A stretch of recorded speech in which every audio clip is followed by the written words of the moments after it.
Good morning, everybody. If I could have everybody's attention. Good morning. Welcome to meeting 3 of the Planning and Housing Committee. Welcome, members of the committee. Councillor Bradford is just joining us, so we have quorum. We're all good. And welcome to the members of the public here in attendance today. For those in the room with us, the screen at the back of the room provides real-time updates concerning where we are in the agenda and what's coming up next. You can follow the agenda and debate on your computer, tablet, or smartphone at www.toronto.ca/council. And we acknowledge the land we are meeting on. It's the traditional territory of many nations, including the Mississaugas of the Credit, the Anishinaabe, the Chippewa, the Haudenosaunee, the Wendat people, and is now home to many diverse First Nations, Inuit, and Métis peoples. We also acknowledge that Toronto is covered by the Treaty 13 with the Mississaugas of the Credit. Are there any declarations of interest under the Municipal Conflict of Interest Act? Seeing none. Members, I want to take a moment to remind you that when you declare an interest under Municipal Conflict of Interest Act, you are now also required to file a written declaration with the clerk. The clerk has provided blank forms to every member's office, and I ask that you complete and bring it with them to the meetings each time you declare an interest. If you forget to bring your form, the clerk's staff can provide you with one, which you should complete and submit before the end of the meeting. If you need more information on your obligations under the Municipal Conflict of Interest Act, I would refer you to the Integrity Commissioner's Interpretation Bulletin. I believe that clerk has a few copies as well. And if you require advice, I encourage you to reach out to the Integrity Commissioner directly. Okay, so now let's run through the agenda. And can I have a motion to confirm the minutes of the meeting of February 12th? Councillor Perks, all those in favour? That carries. And item 3.1, as of right zoning for secondary suites, we have speakers on this item. Item 3.2, zoning revisions for municipal shelters. We also have speakers on this item. 3.3, amendments to the Imagination Manufacturing Innovation Technology Programs bylaws to increase condominium eligibility. We now have speakers on this item as well. 3.4, Toronto Employment Survey. We have a presentation. Item 3.5, Housing Plan 2020-2030 Consultations Update. We have speakers. And 3.6, Expanding Supportive Housing in Toronto, an update. We also have speakers on this item. So let's start with item 3.1, as of right zoning for secondary suites. And I'll start by calling Deval Morrison. Good morning, Deval. Good, thank you. You have 5 minutes, and I'll get the clock running when you're ready. Thank you. This works. Can everyone hear me? Great. I think we can all agree that housing is a necessity and not a luxury. In a city like Toronto, creating more housing has become incredibly imperative. Making secondary suites easily attainable would go a long way to ease the housing crisis that our city faces. Secondary suites can help make an expensive home more affordable for someone to buy, while creating a more affordable space for someone else to live. As a real estate agent, homeowner, and landlord, I see it as a win-win. I do feel that it's important to remove as many roadblocks as possible so that more secondary suites can be created very quickly. Requiring a secondary suite to have parking is unnecessary, as many people don't have cars as they live close to transit. So I'm glad to hear that the parking requirements have been reduced. It's important to choose people over cars. Making the creation of secondary suites easy to implement is an inexpensive way for the City of Toronto to increase its housing supply. Secondary suites can also help homeowners qualify for mortgages given the high prices of houses in Toronto. I also wanted to mention the front wall restriction that states that an entrance can't be created if the main wall faces the street. So entrances to secondary suites can only be at the back. If someone wants to create a secondary suite badly enough, they're forced to demolish the entire house and start from scratch, which doesn't really allow for the character of the neighborhood to remain. It's difficult for homeowners to create side entrances as the city currently requires a 1-meter easement between the house and the neighboring property line. something few properties in Toronto have. If the city is going to truly simplify the process for creating secondary suites, they also need to look at the building permit process and its requirements. If the city doesn't do this, homeowners will continue to create apartments illegally, which will have the potential to be unsafe. Increasing secondary suites is not just about increasing housing supply, it's about creating safe places for people to live. Currently, the building permit department requires a separate heating source, so one of my clients was forced to add in electrical baseboard heaters because her basement wasn't large enough to contain a second furnace. Baseboard electrical heating will drive up the heating costs for her tenant. Another client was forced to create a more expensive entrance to her basement apartment, as she was told the easement between her property and the property line had to be a meter, even though there was a meter between her property and the next house. I've personally experienced inspectors making exorbitant requests in plumbing only to return to the house a few weeks later to change their minds. Meanwhile, the homeowner has spent more money than necessary, the basement apartment has taken longer to build than necessary, and all of these factors add up to creating delays and more expensive housing for tenants as homeowners try to recoup their costs to create the secondary suite in the first place. Allowing secondary suites in homes in Toronto should definitely be allowed by the planning department. However, unless it comes with an overhaul of the building permit department, these changes could be all for naught. I think it's also important to note that household sizes are changing. According to Stats Can, there are now more single households than households with couples with kids. The secondary suites are ideal for our growing single population. Allowing secondary suites to have a fast and easy implementation is extremely important for the future of housing in our city. Thank you. Thank you very much. Questions of the deputant? Seeing none, thank you so much. If I could have Garth Brown.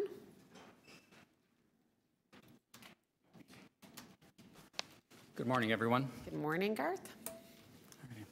My name is Garth Brown, and I asked to speak today to all of you to share, I guess, a unique perspective on secondary suites. I was born in Toronto, but now live out in Halton Region, and for the past few years have been building secondary suites in suburbs throughout Burlington in particular, working in coordination with Halton Region and making sure that those suites, once they're finished and the occupancy certificate is granted, that those apartments are given and provided to individuals who are on the Halton housing waitlist. Today, I looked just this morning to see where our numbers are at here in Toronto, and there are 100,515 applicants for affordable housing here in Toronto. That number is higher than I think it's ever been before. So I thought I'd share first off my thoughts in regards to the process that's taken place and commend Toronto City staff on their research, on their consultations and their due diligence to make sure that the proposals that are in place today make sense.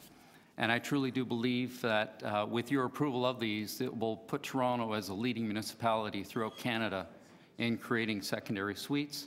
I also have to commend the city for what's already in place. I checked yesterday at your Etobicoke office because I have a 95-year-old uncle who has a basement and could very well benefit from the income and supports generated by someone living in his bungalow in the basement. And I found out that there's a 5-day fast track availability, which is a tremendous benefit as compared to other municipalities where permits can take 3 to 5 weeks to get the approval to move forward with the legal suite. In concert with the voices of those 100,000 individuals or families, seniors who are looking for affordable housing, I ask the committee today to move forward on these bylaws, but also bring to mind concepts that have been initiated by other municipalities throughout Ontario. And that would be to provide a financial incentive to the homeowner to provide the new unit that's created through these bylaws for people who are on the wait list or who are possibly having to join the wait list by considering their incomes and the needs that they can be given.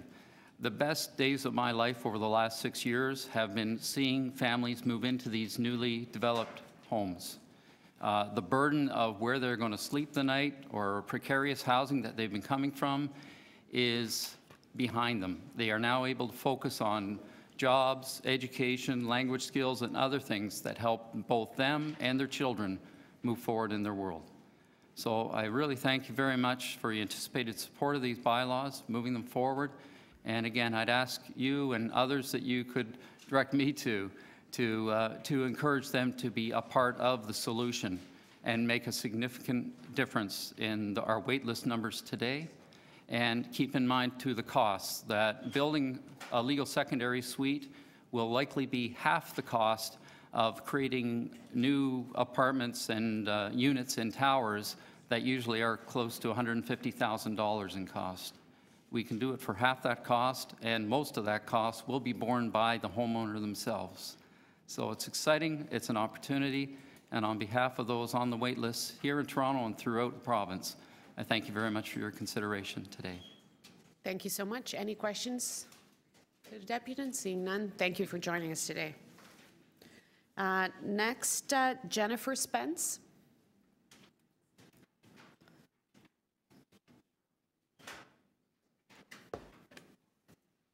Morning. Oh, hello. I am Jennifer Spence. I'm a resident, and I'm excited what I've seen so far of this proposed regulations and new changes. And I just want to say I'm in favor of secondary suites and simplifying the rules enough so that people can follow them, including the parking requirements. I would love to finish my basement and have a basement apartment, a legal basement apartment. It would be great. I would have great afternoon light, high ceilings, dry, a great landlord upstairs, an excellent family neighborhood. The crosstown's going to be 5 blocks away. It'd be a real winner. So I got drawings done up. I went to get the permit to build it, and I got turned down solely because my driveway is 3 feet too short. It turns out I have to provide parking for my tenant, and my side of my driveway is 3 feet too short. Why are we letting cars decide where people can live? I went through the rules trying to find a sideway through. In my ward, I can't park on the street. I can't park on the city's side of my own driveway. I can't make my driveway wider because my garage is a single-car garage. I can't make my garage wider because there's a tree too close. I'm on a corner lot, but I can't make a second driveway on the other side because then I would be parking in front of my house, even though it's the side of my house, but it's the shorter width of my house. So I've tried. I've been thwarted at every turn. It's even more frustrating because other wards don't even have this parking requirement for secondary suites. And I thought we were trying to encourage people to use other forms of transit anyway. Why do we have to provide a parking space at all? People have asked me, why not just finish your basement anyway and ignore the rules?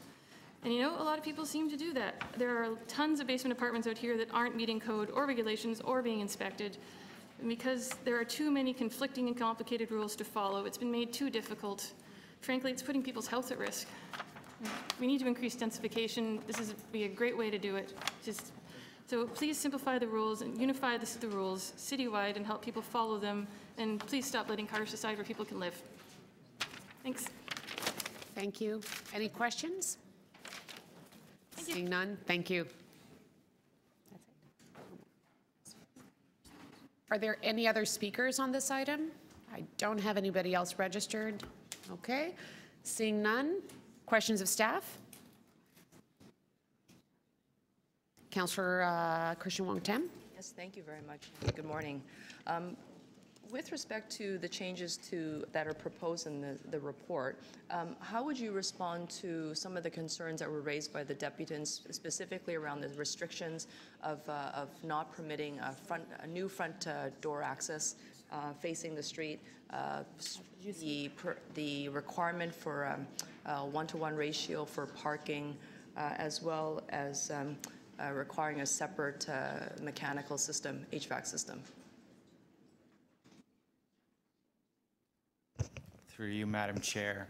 In terms of the first item, we did not include a recommendation that there be separate access or that you could have separate access through the front door in a detached or semi-detached because of the opportunities that are allowed in that form of building to come in from the side or come in from the back, and balance that off against the general front wall character of most of these types of neighborhoods. So it was a decision call on our part. In terms of the issue of parking, we felt that eliminating the need for a parking space for a secondary unit was acceptable, it was supportable, it's not impactful, it's a small iteration. We felt comfortable with that. HVAC, we didn't speak to the HVAC system. That's something that's not really within the purview of a zoning review. It may be something perhaps Toronto Building could comment on, but it's not something we can. So there is no requirement for HVAC system, but let's just spend a little bit of time around the front door permissions and the entrances off the face of the elevation of the street. For those who are requiring mobility devices to access their homes and just to move around the city, knowing that the separation between houses and built form in the urban environment is extremely tight, how do these secondary units become truly inclusive from a design perspective for those who actually need a bit more space to get through those corridors, and at the same time making sure we have an increase of inventory that will allow for greater affordability for those who need it the most, which includes people living with disabilities? Through you, Madam Chair. Yes, I acknowledge that there may be some circumstances in the city where building typology or layout on lots might make for constrained or tight situations to access the side or rear. But ultimately, there are building code standards in place and minimum setbacks that we have in our zoning bylaw to try and address and alleviate those kinds of challenges. But I fully acknowledge there might be scenarios where that might be tight. Keep in mind that there will also be other challenges. I mean, most secondary suites are either in the basement or attic, and there's staircases within the building. All of this has to meet code, but I agree there may be tight situations if you're coming around the side through two houses. I would say in many of the neighborhoods in the legacy city of Toronto, that sort of tightness in terms of separation between the two houses, the two structures, would eliminate many downtown properties from taking advantage of installing secondary suites. And specifically for populations that would need it most, where people would want to live, where the housing cost is the most expensive. So how would you address that based on the recommendations that are before us? Through the chair, I would just add to Mr. Mitzi's comments that the accessibility demands that we're increasingly trying to address in Ontario are being addressed through successive modifications to the building code. The extent to which we can address that issue through zoning, we certainly would be interested in any and all ways that we could do it through zoning. It's a much more blunt instrument and doesn't speak in a more finesse way to exactly how the construction takes place. That is carried by the building code. I grant you that the condition, the fabric in the old city is tighter and does make it more challenging, although secondary suites are permitted for the most part in the old city today. So these challenges exist today, and there's nothing before you today that takes away from those existing permissions. I think if the committee wants to consider further modifications or revisions to the bylaw, the draft bylaw that's in front of you, we're certainly in your hands if you want to either revise the bylaw or ask us to look into it further in terms of the front entrance opportunities. We are recommending, for example, front entrance access for townhouses that have secondary suites, and that in some ways does mimic a lot of the old city fabric because of the tightness of a townhouse form. And I understand certainly even for detached and semi-detached in the old city, you've got probably 2 or 3 feet sometimes between buildings. So it is very tight to get to the side or the back. Yeah, I referenced the old city of Toronto just to sort of show a visible identifier of what this built form looks like, but it's obviously not exclusive to the legacy city. But I do think it's important, and this is my final point, is that I think it's rather important that if we are going to be encouraging people to build inclusively for the future with aging populations, that we can't create an immediate barrier at the front, even if the entire interior has been renovated to be more accessible with washrooms and counter fittings if they can't get through the door. I would agree through the chair that whatever we can do in a zoning bylaw to set it up. We also always have the fail-safe in a specific condition a unique circumstance. That's what the Committee of Adjustment is for as well. So that is also something that people can avail themselves if there's something in the bylaw that's unanticipated in that respect. Any further questions? Seeing none, since Councillor Wong-Tam asked most of the questions I had, I think we're good to go. Speakers? Okay, are my motions ready? No? I have a couple of motions.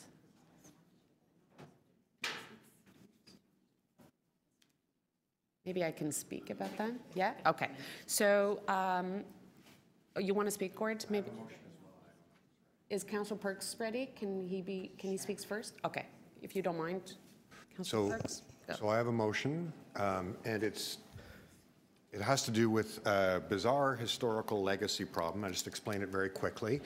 As some of you may know, 10, 15, 20 years ago, there was a spate of rooming houses constructed in Parkdale without permission, and we went through a process of regularizing them and making them legal. And in doing that, we created a unique requirement for the floor space of a unit in Parkdale so that we could regularize them.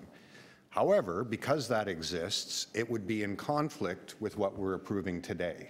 So what this motion does is to fix the difference in Parkdale so that now unit sizes are considered the same there as they are everywhere, so that we can bring the secondary suite provision in for Parkdale as well as the rest of the city. Which is really boring, I know, but it has to be done. So this is about fixing Parkdale. It's about bringing Parkdale into conformity with the rest of the city because of this historical problem. And that's all I have to say. Thank you so much. Okay. Councillor Wong-Tam, would you like to speak? Yes, thank you very much. And just very quickly, I want to thank staff for their good work on this. I recognize that this has been one of those dangling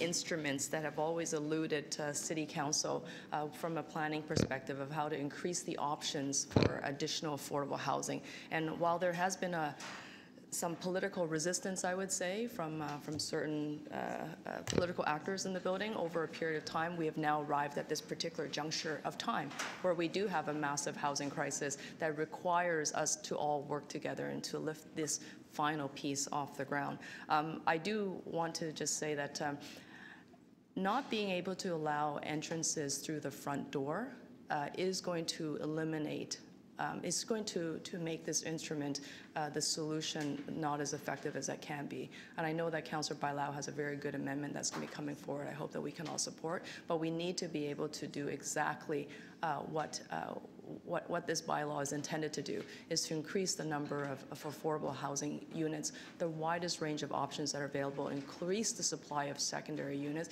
and you can't really do that unless you actually allow for permissions to enter through the front, which is usually where you have the most amount of space. It's also about dignity, allowing people to enter and approach their home as anybody else would without going through a side door and a back door. It's about inclusive designs. It's about building complete neighborhoods. It's about aging in place. It's all of those things that we need to address. And the bylaw as it stands right now doesn't quite get to that, which is why I think Councillor Bailao's motion, when she's ready to move it, will be incredibly helpful, and hopefully all of City Council will see that for what it is, that it is actually closing the loop. So thank you very much for your work on this. Thank you, Councillor. Thank you. Okay, and the motions are ready, right?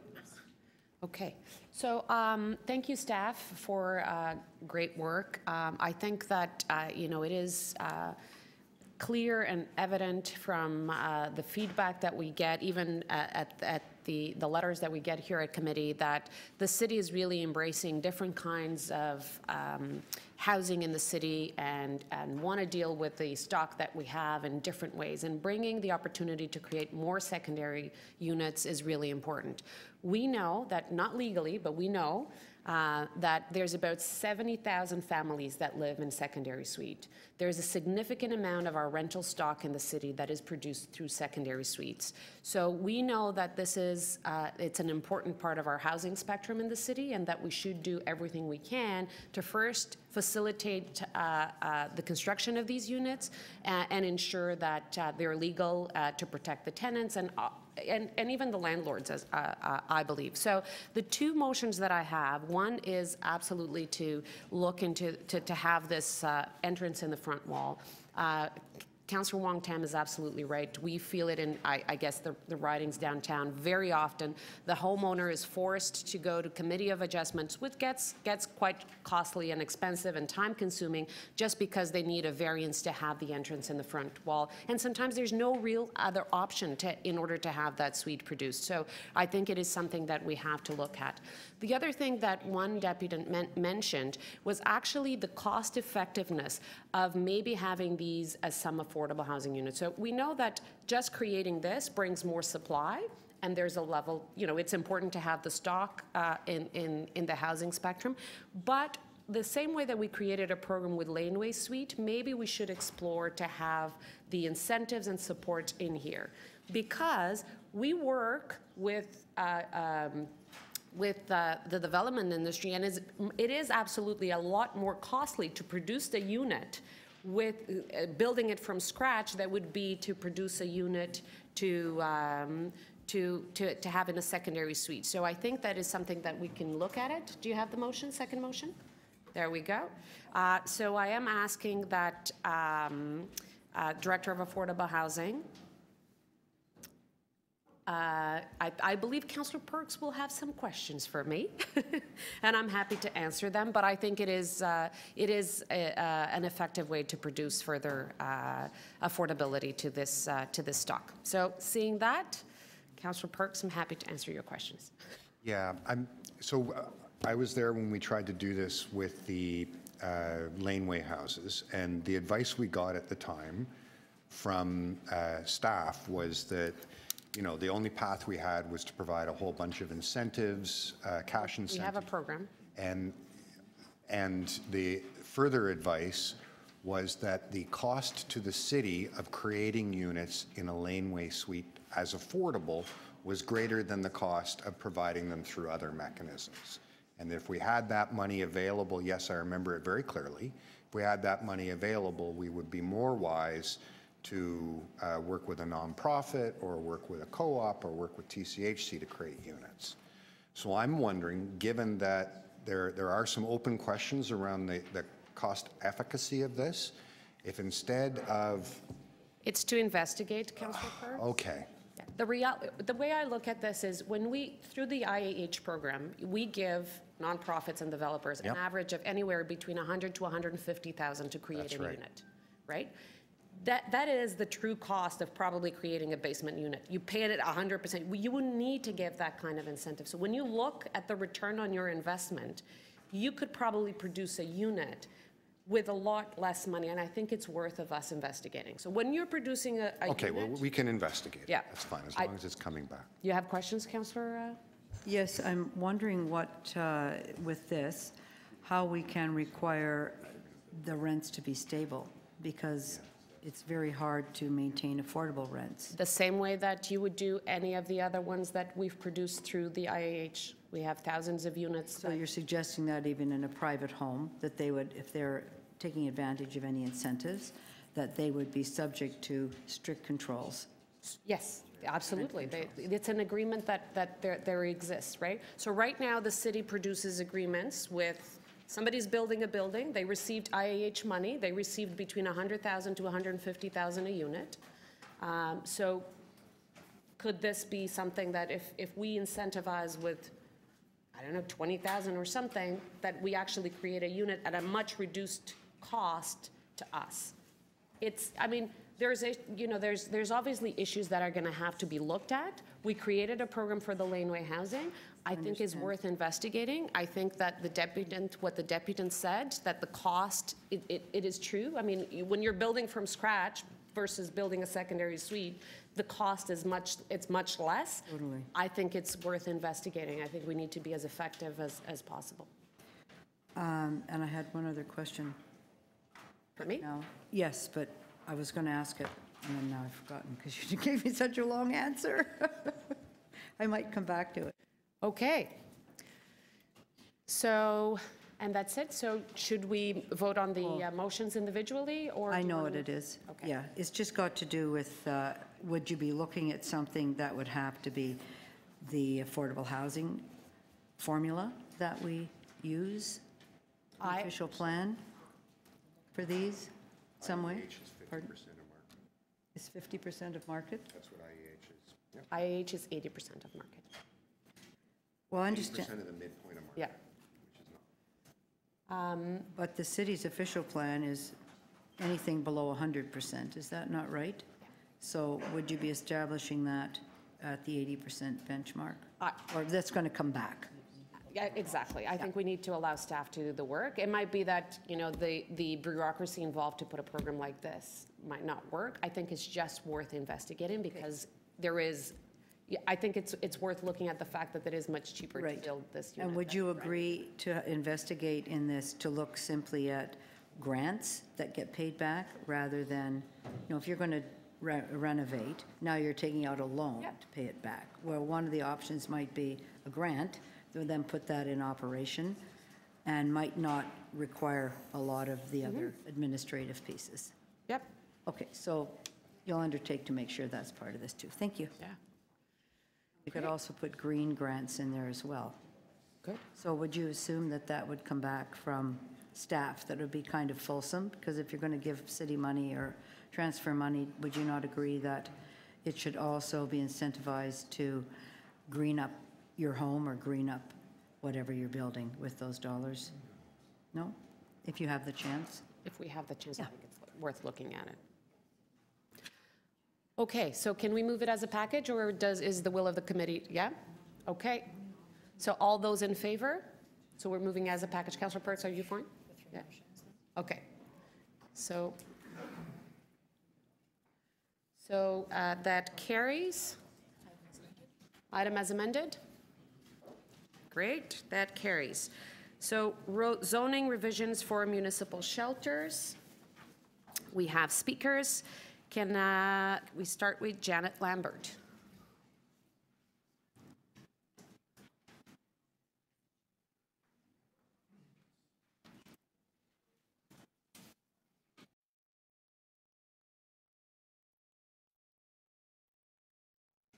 Good morning. Thank you, councillors, for allowing me to represent the Asquith Collier community to the people of this committee. Asquith and Collier Streets are in the heart of Ward 11, located a couple of blocks northeast of Yonge and Bloor, right in Midtown Toronto, and I'm the president of the association. We've been around for over 50 years, an association representing about 50 homes and 100 people from all walks of life, and we're also neighbors to many people experiencing homelessness and precarious housing in the 5 parkettes, the Ravine, and in the 700-unit Toronto community housing that surround us. The reason I'm here today is to talk about why these bylaws exist and that we are currently experiencing the negative impacts of what you propose, because Shelter Services and Housing Administration are breaching these bylaws and have been for the past almost year and a half, when they, under cover of night with no consultation, set up a temporary 30-bed respite shelter at 21 Park Road. This respite is less than 20 meters from Toronto Community Housing and more than 100 meters from Bloor Street, the main street. So I can save you the trouble of what if theoreticals if these bylaws are deleted, because we are actually experiencing the effects of the bylaws being circumvented by the city's own older councillor and staff. The city's allocated 1,000 beds to support people experiencing homelessness. As part of that number, SSHA opened the 30 beds. Since then, there's been enormous social pressures on the surrounding community, including homeless people in crisis on our neighborhood streets and parks, assaults, robberies, thefts, vandalism, drug deals, bike theft ring operations, break-ins, vagrancies, shanty houses being set up with garbage,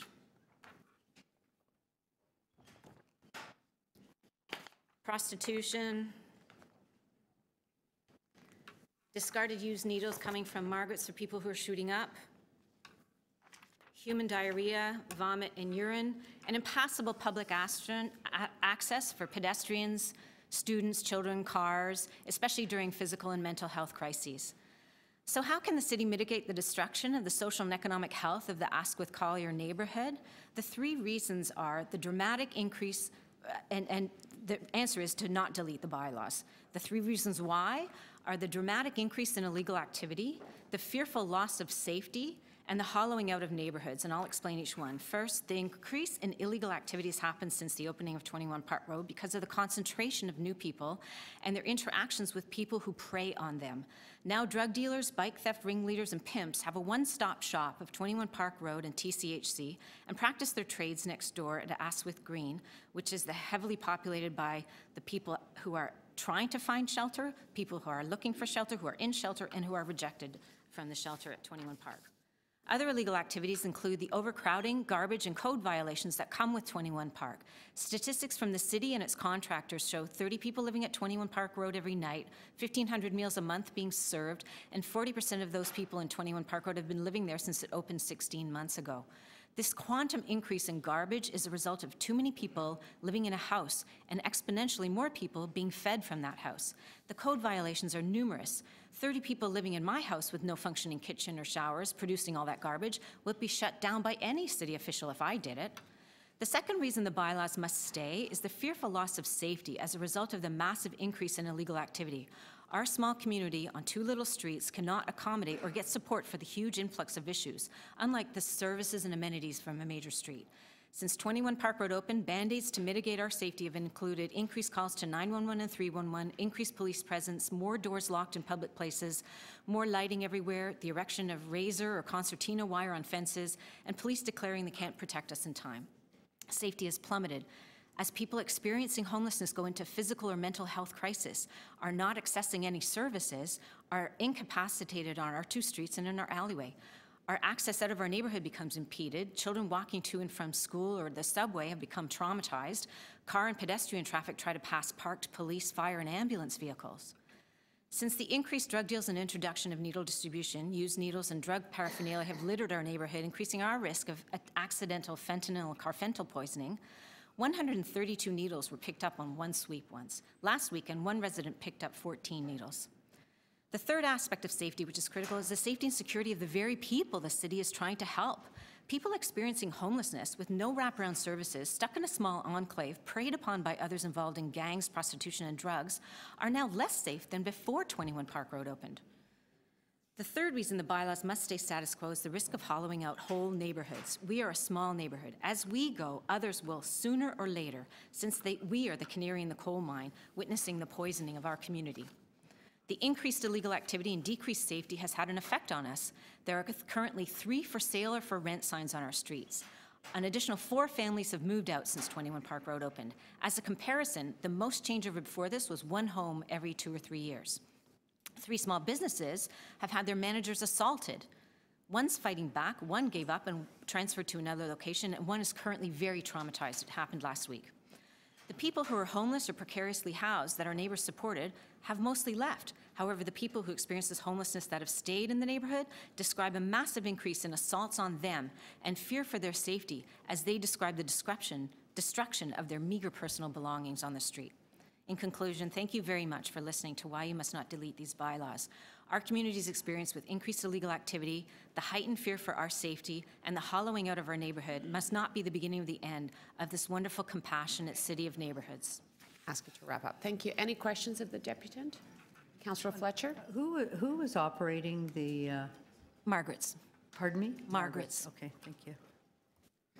Thank you. Any other questions? Seeing none, thank you. Next speaker, I have Kathy Laird.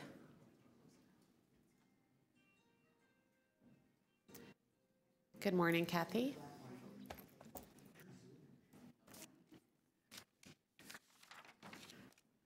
I think You have 5 minutes. of my remarks, so I don't think I'll stick to that then. We all know that there's a desperate need for more shelter beds in the city and that shelter beds aren't the answer, that we need more deeply affordable housing. I would suggest to you that the previous speaker actually makes the case for more services, for more locations, for more shelters, quite the opposite of what she's asked you to do here today. It is the fact that one shelter, perhaps in her neighborhood, is overcrowded, makes the case for exactly what the motions that are before you today. Since 2003, the planning staff has been telling you that there is no planning rationale for these restrictions. It is disingenuous, I would suggest, for council to ask staff to locate 1,000 beds, or whatever the number is, across the city, and then not remove the restrictions that make many sites unavailable. These motions should go forward today. The staff still has a lot of opportunity to develop specific policies to address any locational restrictions. We know that separation distances don't result in magically shelters just being created across the city, and we know that the 80 meters from an arterial road does nothing, that all parts of the city, as planning staff has pointed out, are within about a 5-minute walk from transit. I litigated against these restrictions in 2003 when I was the legal director at the Advocacy Center for Housing and for Tenants. And at that time, city planning, under subpoena, summons, testified for us against the city because they said there was no rationale for the restrictions. Again, in about 2008, I was at the Human Rights Legal Support Center, and we litigated against the separation distances for group homes, again on the basis that they were discriminatory. We know who is overrepresented in the population that uses these shelters. It's people with disabilities. When you set up barriers to more housing for people with disabilities, you are acting in a way that is discriminatory. It doesn't matter if that's not your intention, that is the impact. And that's why I think it's imperative that this go forward today. It's been on the books for all these years when your own staff is telling you that there's no rationale. That is the very marker of discrimination, and if the city doesn't act, they're vulnerable to yet another human rights claim. I think I'll end it there. Thank you so much. Any questions? Councillor Fletcher? Just on the human rights claim, can you just go into that as to that we very much could be taken to the Human Rights Tribunal again? Yes, well... Particularly turn down this advice from our staff.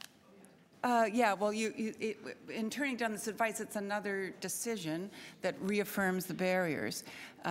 You have in front of you, in black and white, the impact of those barriers, exactly how many sites were ruled out because of these very barriers, and the fact that they actually make no sense. And you also all know that staff will retain the ability to think through each location. Is this the right location? I dare say one on Park Avenue wouldn't be the right location, probably, from what we've heard. But that discretion remains with staff. So there's no reason to not remove these arbitrary barriers that are not, they're not even producing the result that the previous speaker seems to be seeking. A challenge can be filed, challenges can be filed at both the OMB and the Human Rights Tribunal of Ontario. I think more likely place is the Human Rights Tribunal of Ontario, and that's where we filed last time, and the city retained an expert, a professor from Ryerson, who had human rights and planning expertise, and got advice that, in fact, the restrictions were not justified and for group homes, and the city acted on that. So, again, I think if the city fails to act consistently in this instance, it is vulnerable to a human rights challenge. And just having heard some of the issues that the deputant brought forward, while I support the report, if there's issues regarding the operations of a venue of this nature, would you expect that the operator would be a little more on top of getting the needles out of the way and picking up the garbage? I mean, absolutely. As a city, that we should expect an operator to have a fairly high standard. If they have difficult clients, I understand that, which means that you actually now have to be a little more vigilant about the public space. And all the research shows that if supportive housing is well run, then there's no impact on property values. There's considerable studies on that. They're mostly American studies, but that's what they show. A badly run shelter, just like any housing that's out of control, you can have problems. But the idea is the solution is to fix those problems, not to prevent other services from being provided, not to have arbitrary barriers to providing the proper services for people in need of Yes, I housing. just want to underscore that. It's not to not place it there. It's to make sure, and we have a lot of staff, that it's being operated at a good standard, community standard. Yes. And frankly, if there were more shelters available, you probably wouldn't see that kind of crisis of people looking for a place to spend the night. That's what we need, more services, more housing, not less. Great, thanks. Thank you. Thank you for all your work on this. Councillor Wong-Tam. Yes, thank you very much, Kathy, for your deputation. I'm just reading your correspondence here. You specifically cite the 2003 report, and I think that the 2003 report would have brought in the 250-meter separation distance, the requirement of physical space between the shelter facility and the main arterial. And it also cited a few other things. And Are you talking about it wasn't 2003. Sorry. Are you talking about the report that the city commissioned? Yes, with correct. respect to group homes? So that would have been around 2000. No, it wasn't group homes. It was specifically around shelters. There was no report at that time? Well, there was the planning report. Is that what you're referring It to? was planning and transportation report. I thought. Yeah, that's okay, what- fine, I thought sorry. that's what you were referring to. Okay, fine. I thought you were talking about the outside report. You're talking about the staff report. I'm talking about the staff report, Okay. and I'm also talking about the historical motions that were placed at that time by Councillor McConnell, by Councillor, I think it's DeGiorgio, Councillor Pitfield, everybody who is actually no longer in this building. So a bit of that institutional memory is lost. But my question is, contained in that committee report, meeting number 3 of 2003, there were some conditions at that point in time that was identified by local councillors of needing some additional community supports to when shelter facilities are located. And in your opinion, based on the organization you represent, the Toronto Alliance to End Homelessness, where shelters are sited today, where shelters exist today, where shelters may exist in the future, do we have enough wraparound supports to support communities such as Athworth Collier for some of the unintended consequences, some of that ripple effect that comes out of a lot of transitory populations? Well, I'm not an expert in that, but I think it's self-evident that there does need to be more service and wraparound services for people, but I'm not the person to really ask about that. I'm a human rights lawyer, and I'm not the person to ask about that. Is there any legitimacy into what those concerns are about? Like, for example, when communities receive new shelter facilities and the shelters, and this is very arbitrary, but there are a lot of I think observations from the community members is that they're not necessarily having a positive impact on the community because of the excessive garbage or perhaps assaults that may arise from that activity. So the question is, does the 2003 report and subsequently what's happening in 2019, 2018, as we lift the shelter restrictions, as we increase the options of the as of right permissions to place shelters across many, many neighborhoods in the city, does the city not have a responsibility to make sure we have adequate wraparound supports for those facilities and shelter providers?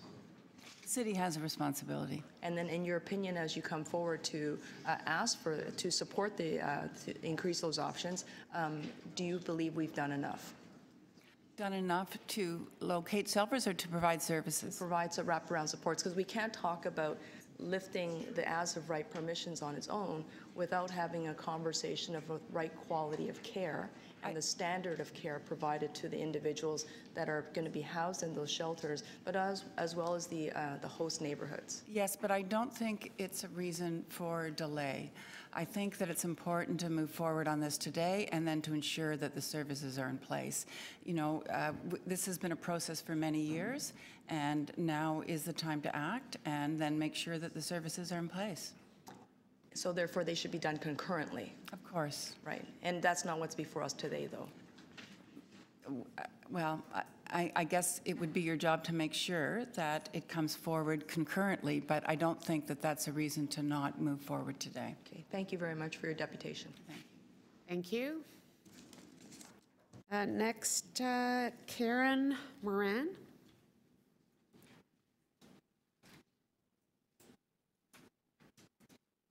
Good morning, Karen. Morning. You can start. You have 5 minutes, and you can, the clock's. Hello, my name's Karen Marin. I'm the president of Cabochon South Residents Association. Our boundaries are from north-south, Shooter to Carleton, east-west, Sherbourne to Parliament. Our association's objective, I had to put my glasses on.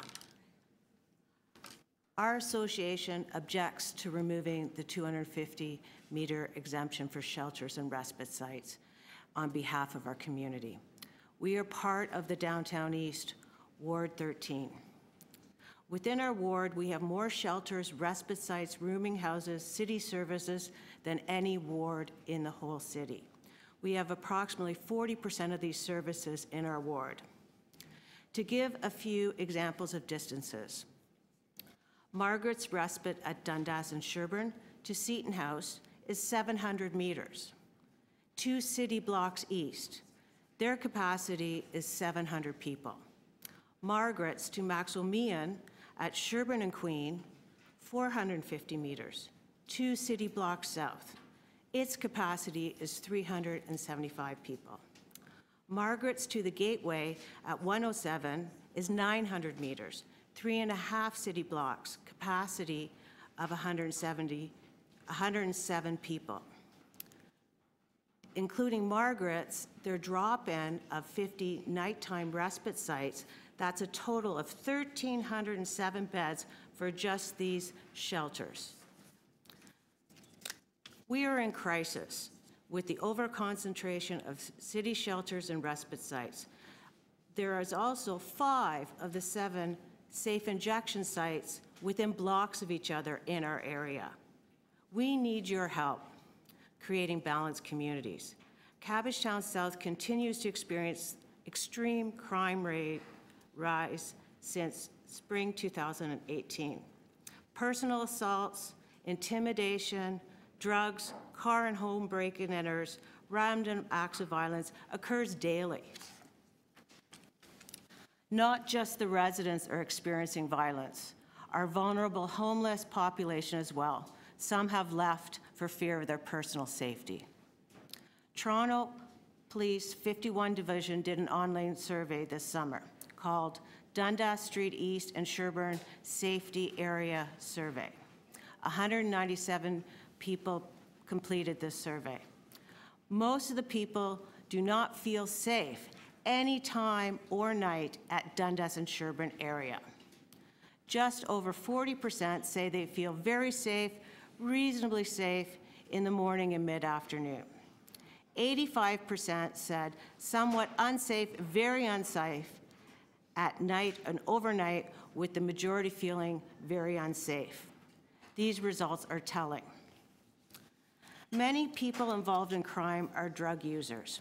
When they're released on bail from the courts, they go back to the place they know, the shelters of the Downtown East. There needs to be change. We need your help. Options.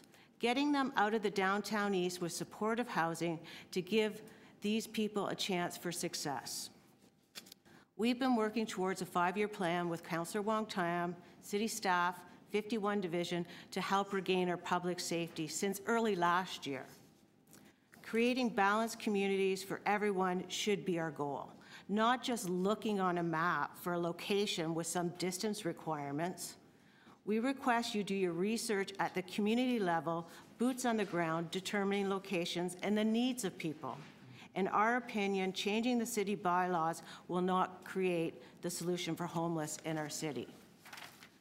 We ask you to focus on more permanent solutions, people living in shelters and respite sites permanently in our neighborhood. We ask the city to direct more resources in creating supportive housing, transitioning into permanent housing, not just shelters. Cabochon South Residents Association asked this committee not to change the distance bylaw and to commit to not locating any more shelters or respite sites in the downtown east. We need safe and balanced communities. Thank you. Any questions? Councillor Wong-Tam? Yes, thank you very much, Karen, for your deputation.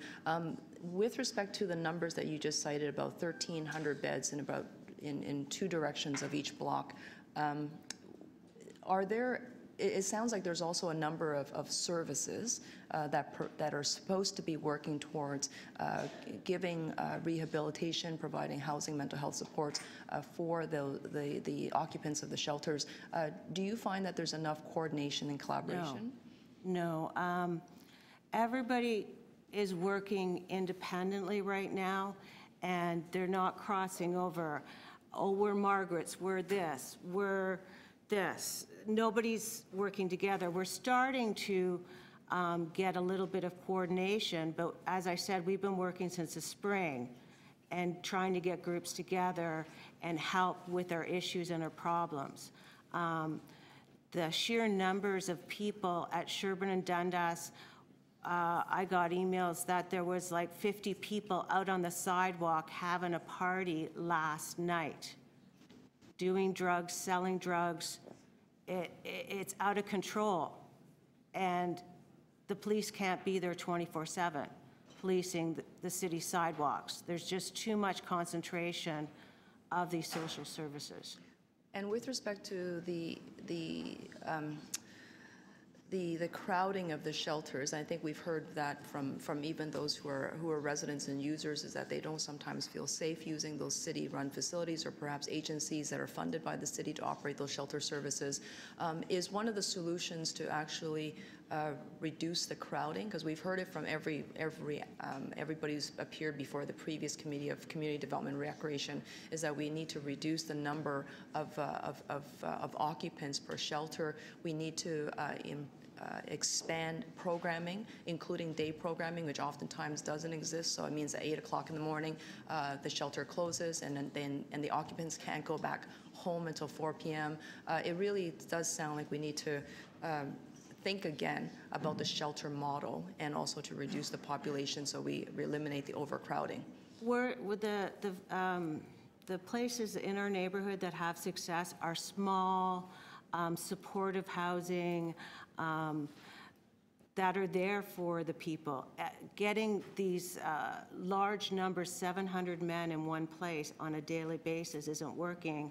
And the city has tried to have activities, but a baseball game once a week in Moss Park isn't enough. The summer is long, and in the winter, there's nowhere to go. And with respect to the report, staff are looking for facilities approximately 20,000 square feet. I think that's the size that they're looking for. They're hoping to build these larger facilities that will have 100+ individuals, that will have programming. Is part of the problem citing new shelter locations, also the fact that we're looking for about 20,000 square feet per new facility? I think it's too large. It's too large. Imagine putting a high school that never ended and people with needing the mental support, medication, all sorts of stuff that in one location. Small, sustainable communities are a better option. You do have facilities in your neighborhood that are smaller, that have some additional wraparound supports that I think you would probably count as success stories. Tell us about those. The Alt Dairy, which is just in between Ontario and Seton, is supportive housing. They've been there 5 years, and they've integrated in the community, and we've never had an issue. Margaret's is building supportive housing in the Winchester neighborhood for women with mental illness and addiction issues. 20 women living in a house, meal planning together, having And their you, own. and you support those Oh, new yes. projects that Margaret's is going to run on Winchester Street, correct? Yes, yes, because it's supportive housing. Someone's there helping them. They have personal space, they have outdoor space. A lot of the shelters in our area have no outdoor space, and that's why we're having problems spilling out on our sidewalks. Great. Thank you very much. Thank you. Any other questions? Seeing none. Thank you, Karen. Next speaker, Jennifer Walker.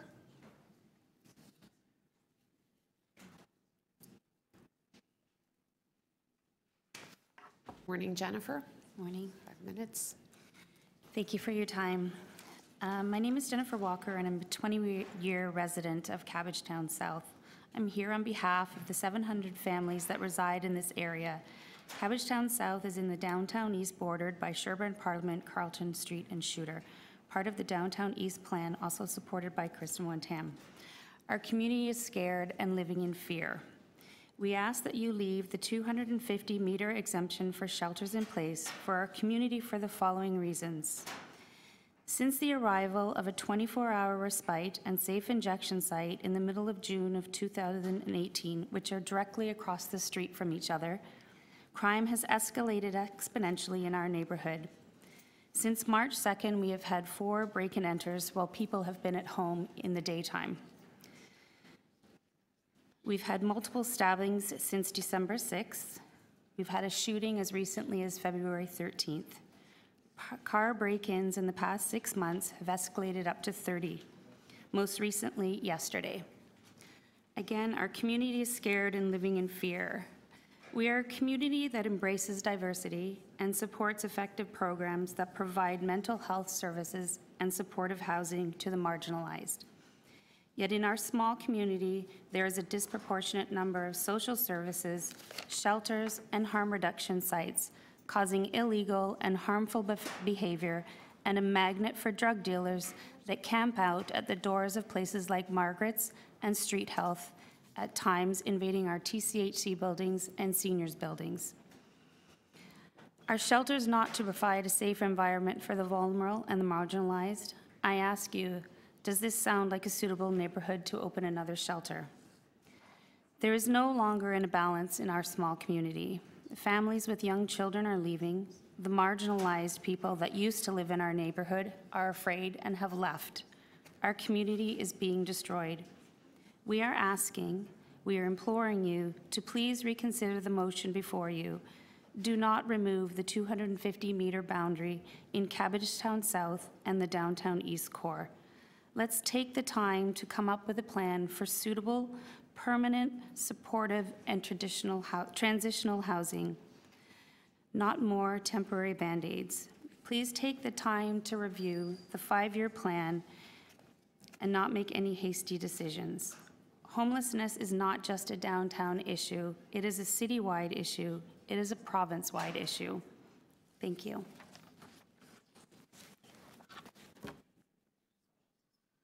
Question? Oh, I'm not sure if there's any questions of the speaker. No, seeing none. Sorry, thank you. Next speaker, Jean Stevenson.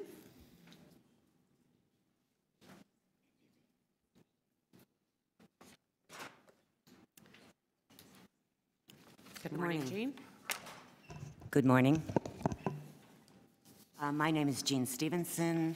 I am the Executive Director of Madison Community Services, which is a mental health case management and supportive housing agency. And I am also a member of the Toronto Alliance to End Homelessness. I'm on the steering committee, and I'm also the vice chair of the executive committee. I'm actually here to speak more to the later item on the agenda item on expanding supportive housing in Toronto. But I do also want, and have the Toronto Alliance to End Homelessness wanted another voice speaking in favor of these zoning revisions. Obviously, we are all about, and have been from the beginning, that permanent housing is the solution to homelessness. And in many cases, the need for supportive housing for the individuals who need to transition from homelessness into housing. But by the same token, there is a crisis. There is a homelessness crisis in the city right now that does need to be addressed. City Council itself has required SSHA to find 1,000 new beds, and it's been in the process of doing that and going through the difficult situation of trying to find sites for these 1,000 new beds. I also, representing the Toronto Alliance to End Homelessness, applaud the city planning staff for bringing forward these recommendations today and acknowledging that separation distances between municipal shelters have no planning rationale and do not have the desired effect of promoting distribution of this kind of shelters across the city.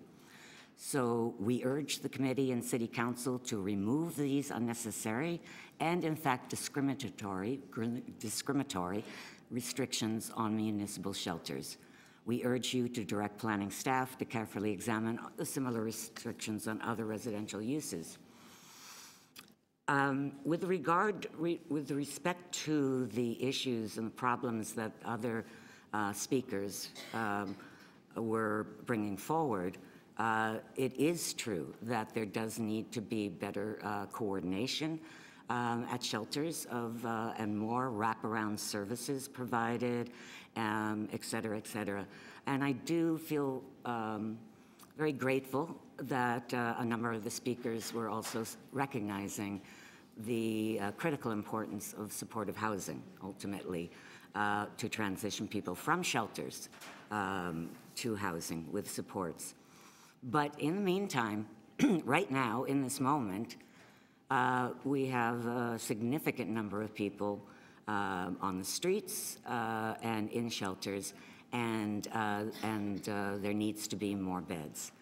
And I was fortunate yesterday because timing-wise, it was the Housing and Homelessness Forum, and at that forum, there was a presentation on the current approach that SSHA is taking in terms of both looking for the sites, but most importantly, there has been an impressive transformation of SSHA's approach to the shelters themselves, starting with engagement with the community much further in advance, much advance notice, and also much more direct one-on-one discussions and the creation of the community advisory committees much further in advance. Secondly, what is incredibly impressive and exciting is the changes, the new designs that are being developed for the new sites that are hugely client-centered and are frankly, just transformational. They are creating, much more client-friendly and humane designs in terms of just 2 beds per, an attractive cubicle space for the clients to store their possessions, being pet-friendly and pets being allowed in the building, and also a huge emphasis on natural light and windows around, and very, very large community space, and including no requirement for the shelter residents to leave during the day. So to a certain extent, it is extraordinarily improved temporary home for these individuals. In addition, then, there is also a focus on focusing on employment opportunities and carrying out employment fairs and dealing with that side of the poverty side of homelessness, but also ensuring that there is the support from community agencies that many of the previous speakers spoke about. Thank you. Any questions of the deputy? Seeing none, thank you for joining us here today. And I don't have any other speakers on my list, but one more, okay. We have somebody else that would like to join us. Good morning. Good morning. Jeff Cattell, co-chair of the Federation of North Toronto Resident Associations, and John Boston's on our steering committee is here as well.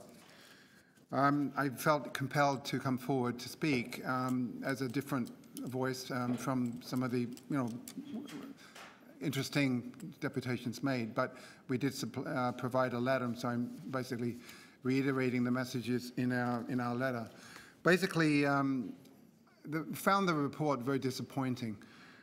It's really saying that the city's desire to space shelters geographically across the city is not being achieved by this one parameter of the spacing separation, and so why have it? Yet while proposing to remove the locational restrictions, the report does not propose anything in its place to address the issue. The report notes that the separators were added in 2003 due to issues arising, so logic would compel us to say that you take them out. Surely you're just going to return to the former situation, the one that led to their creation. So what is left of the regulatory framework at the end?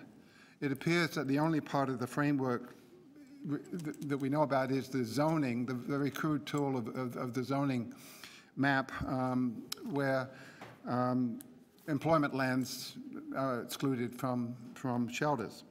So it seems to us that the city still needs a locational strategy for shelters, as part of a comprehensive approach to shelters and housing. This report just doesn't cut it. Recognize that this is not an insignificant challenge, given the complexity of the issue. However, this report does not provide a strategy. So as such, we would recommend or request that this committee refer the report back to staff for more work, basically. There's no research provided here, no analysis, no consultant's report, and looking at the situation in an in-depth way. It seems to be a very slim approach to the issue. In our discussions, there's also been concerns raised about the amount of the approach to engagement with communities. I heard the previous deputant say that changes may be coming. That's great, because it isn't working for the community right now, as you've certainly heard. So that's something else that should be looked at and brought back to this committee as a comprehensive package. Great, thank you. Any questions of the deputant? Yes. Have you had any of the issues that were described by the other deputants in Leaside around any? Sorry? Have you had any of these operational issues that were described by the deputants in any of the shelters that you have in Leaside? I'm speaking on behalf of Fontra, which is and how from about 401 down to Bloor and Don. Yes, we have actually. Well, since you are from... There's somebody in the audience here who's been involved. And how many shelters are there in your particular area? We haven't done an inventory. Pardon me? I don't know how many shelters there are. We have not done an inventory. And this is That's part of the not in information that Fontra. should be I'm in this asking, report. yes, but you're from Fontra and Leaside as well, because you've been here from Leaside ratepayers, have you not? I'm here from Fontra and Summerhill. Oh, Summerhill, okay. Summerhill's where I live.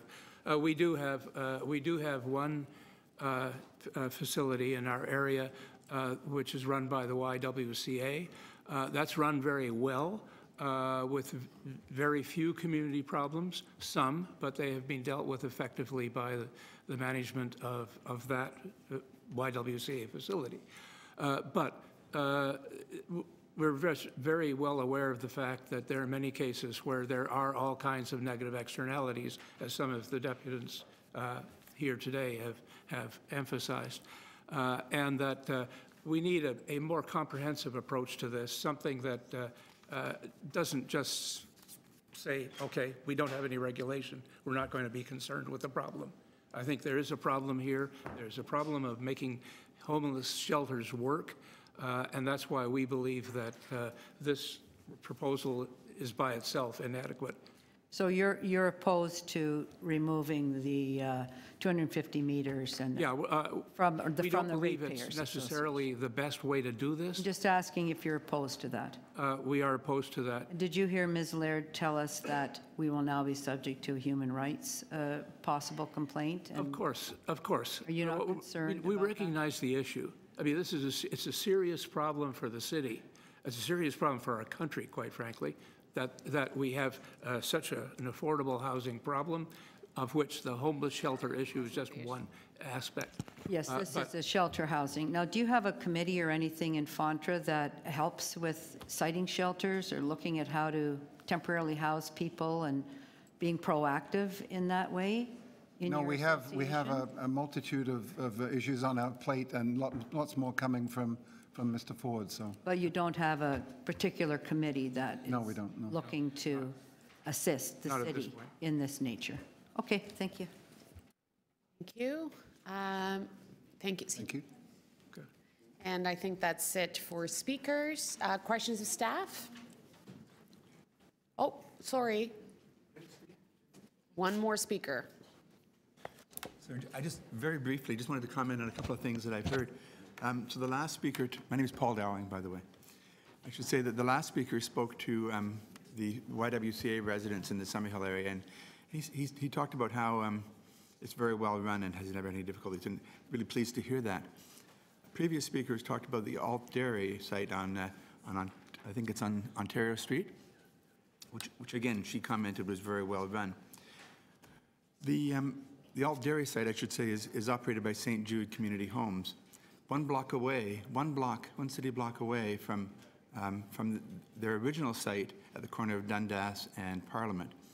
So when they opened the second site, well within 250 meters of the first site, they now have a second facility where they're continuing to provide supportive housing for people in the community, and they're very well operated, as we've heard from the speaker, and as I know from having visited there. And if the YWCA wanted to open a second shelter just next door to their shelter in the Summerhill area, the bylaw would prevent them from doing that. No matter how well run it might be, no matter how positive influence they've had on the community and how well they've served the community for many years, this bylaw wouldn't permit them to do that because it simply says that they're required to be a separation distance. All the things that have been said about the need to have shelters well run, to think about locational considerations, to think about operating decisions about how you locate shelters, all very true. But having a bylaw which sort of, as a blanket, says you can't have a shelter within 250 meters of another shelter is an inappropriate way of achieving those ends. So I would urge the committee to support the staff recommendation and approve this amendment to the bylaw. Thank you. Any questions of the Deputy? Councillor Fletcher? Yes, I just want to tease out a couple of things that some of the issues, it isn't the distance, it's sometimes the operation. That perhaps we need to have a clearer standard for the operations. As Ms. Laird said, for shelter providers. Would that make sense to you? Absolutely true, as Ms. Laird said. Pardon me? As Ms. Laird said, any kind of facility, whether it's a private home or a shelter or supportive housing, can be well run or can be badly run. They should be well run, all of them. And sometimes that's a lack of resources, sometimes it's a lack of supervision. But we should certainly be expecting high standards from everybody in the community. So any of the things that are happening could happen in a private home next to you, and actually there's less resources to assist you than assisting shelter providers to increase the standard that they're operating by. Absolutely true. And you think the city should review just some of the issues that have come in as far as operations are concerned? Certainly, if there are issues with any location, whether it's a shelter or supportive housing or any other kind of facility, if there are issues and the city becomes aware of them, they should look into that and see what needs to be done to rectify those issues and to improve the quality. And you and I have worked on a number of things where we understand that just fear of the unknown is pretty big. Absolutely. And when you get let's say, the Liberty House on Girard, where it's perfectly run. No one even knows. I'd forgotten it's even there. You've forgotten it's even there, yes. Even though it was a huge fight. It was. Good, thank you for your work. Thanks. Thank you. Okay, so now that is it for speakers. Questions of staff? Councillor Wong Tam. Yes, thank you very much, and thank you, staff, for the report. With respect to the timing of this item going to City Council, how crucial is it that we move this along today? Through the chair, this request originates from last year, and I think I can safely acknowledge that this council is seized with the urgency of dealing with the full spectrum of housing challenges that the city has, this being among the more challenging aspects of the city's housing challenges. So my advice to you would be to consider the matter and send it to council. And with respect to what's at stake, if it does not proceed today, perhaps SSHA can respond to that. You've been on a year-long plus search for new locations to site these new shelters. What would happen if we didn't move this forward today? What's at stake? What do we lose? So through the chair, yes, as you know, we've been aggressively moving forward citing new shelters. Over the last 24 months, we've looked at 400 different locations. We've been very successful in that 24 months. We've actually cited 16 new shelters across the city. Only 2 of them are in the downtown. We're looking at a much broader approach across the city. We need 8 other locations, though, to meet our 1,000-bed direction from City Council. And there were 33 locations that were good locations across the city that these performance standards impacted. So we could have moved more aggressively and opened more sites, but because of the performance standards, we were not able to do that. And so in this situation, if they were not there's just more opportunities for the city to look at different sites. I would like to stress that we do consider the intensification issue. We are not looking at just siting shelters in the downtown core. We're looking right across the city, as evidenced by the 16 sites, 14 of those being more broadly across the city. And then the 34 sites that would have met the physical criteria of what you were looking for, but you were running up against the roadblock around zoning, is that correct? Through the chair, that's correct. So by way of passing this report along to council, it would actually open up those 34 sites that you've already identified, but because of the zoning restrictions, you weren't able to move forward on it. Through the chair, we would go back and look at all the sites. I'm sure some of them are gone at this point, but there would be new ones that would arrive. So it allows for more flexibility. And I know that overall there's a strategy to revitalize George Street, just to go local for a bit. I rarely do this, but I'm just going to drill down onto George Street, simply because the residents who spoke from Cabochon South specifically spoke around the conditions on George Street. Would it be agreeable to you as manager of SSHA that the current conditions and the volume of activity on George Street is not ideal and something that you're actively working to change?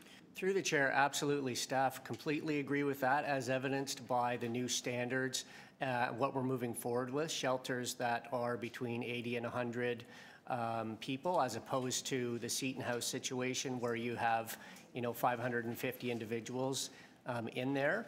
And so we're looking to close Seton House mid-2020 and reopen it really with many different services: affordable housing, a community hub, yes, an emergency shelter, a 100-bed emergency shelter, but also a 378-bed long-term care home facility. And so how critical is the Seton House revitalization or the George Street revitalization and even the Downtown East Action Plan as we work to build a more inclusive, healthier, balanced neighborhood? How critical is it that this report moves forward in order to unlock new opportunities to start to move people into places where it's not so crowded, modern facilities where it's more inclusively designed, it meets ALDA requirements? We know many shelters are not accessible today, especially in the older facilities. How critical is it that this report moves forward in light of that? Through the chair, like many things, there's a multitude of things that we need to do to be successful. We would include this as one of those very important things for us to be successful. So we think it is important that it moves forward. Okay, thank you. Councillor Fletcher? Thank you. Are there any restrictions of any kind by the federal government for citing any of its homes that it uses in neighborhoods? Through the chair, not that I'm aware of. Anybody else answer that? I don't want to hear not that I'm aware of. I need to understand. I don't believe there are any. I believe they can cite a home, one beside the next, anywhere in any community. and there's no requirement for any public notification, there's no zoning, it's their as of right, basically. Is that correct? Through you, Madam Chair. In terms of zoning, municipal shelters, now, we have to remember that all we're dealing with is the defined term of municipal shelters. It's shelters run by the city.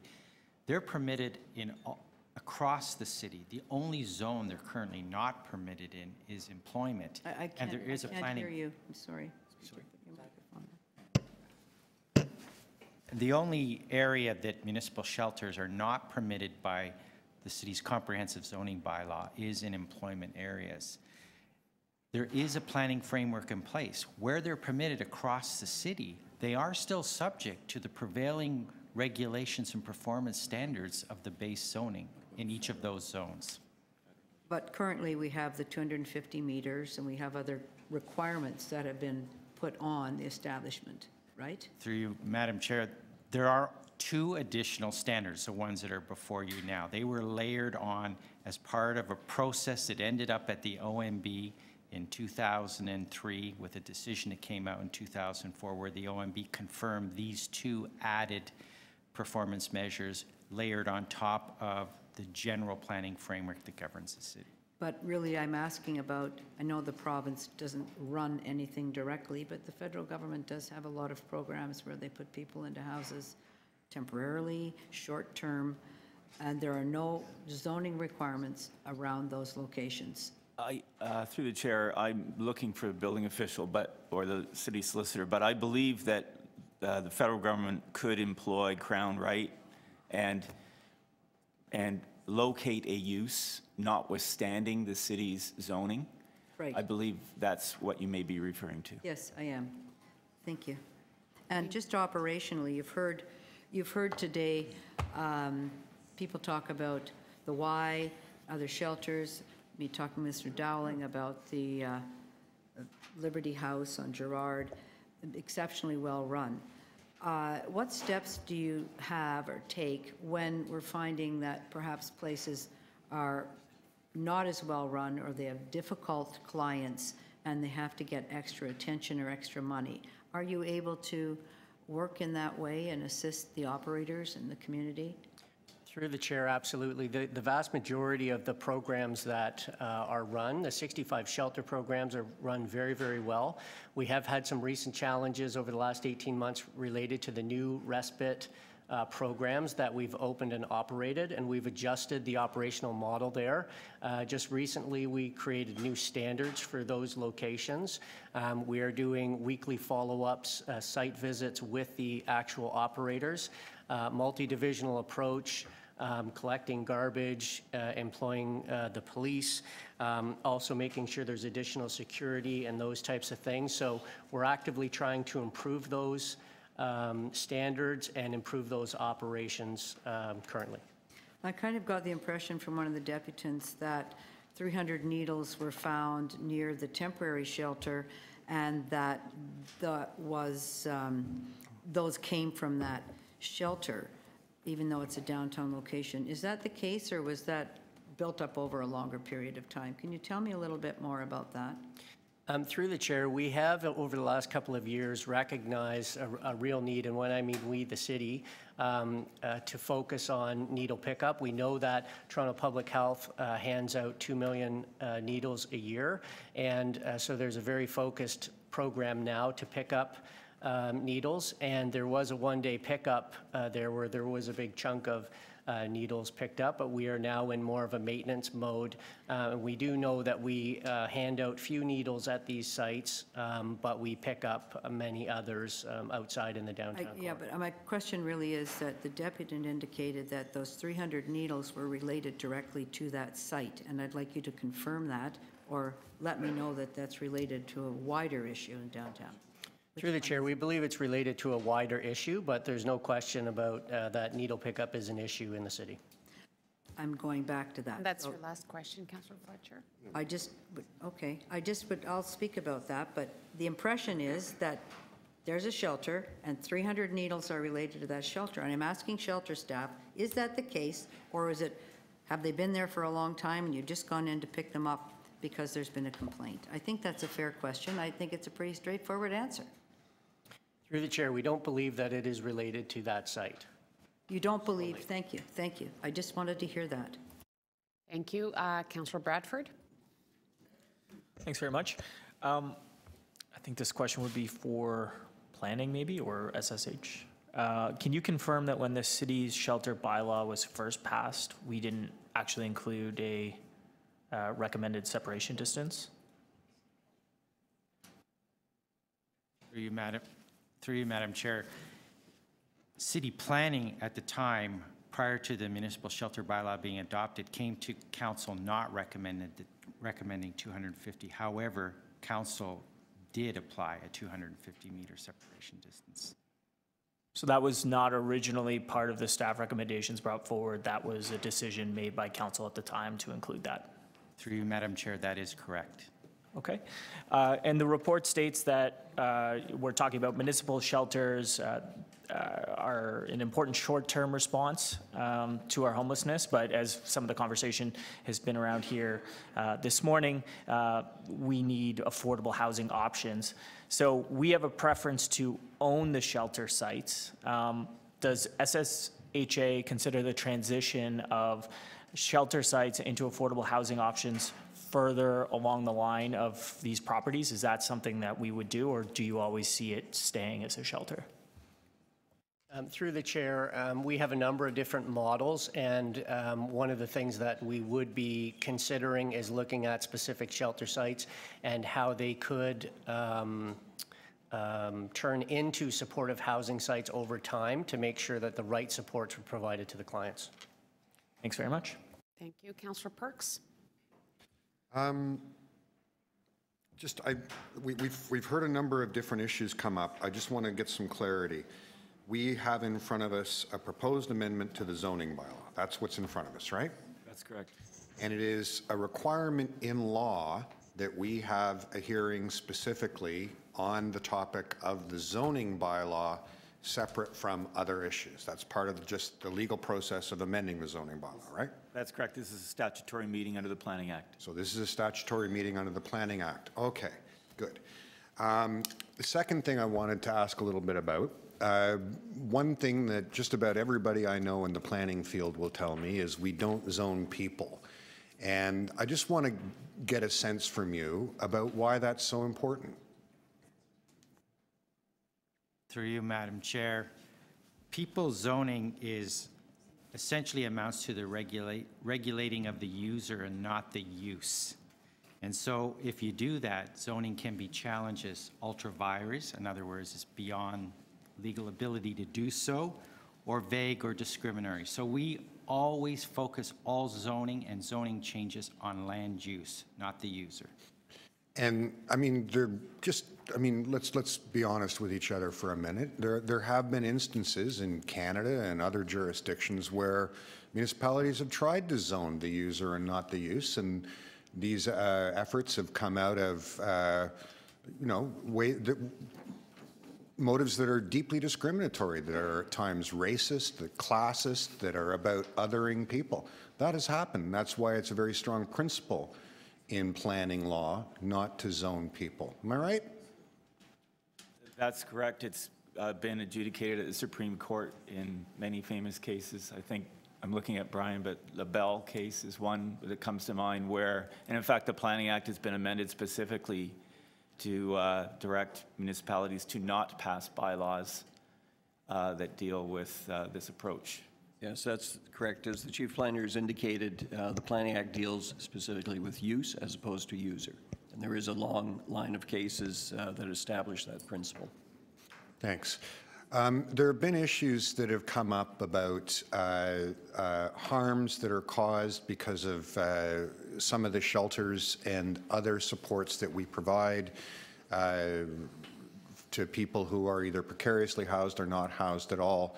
That's not a zoning matter. That's a matter of whether we as a city make the appropriate investments in supporting people and making sure that services are well run. Is that correct?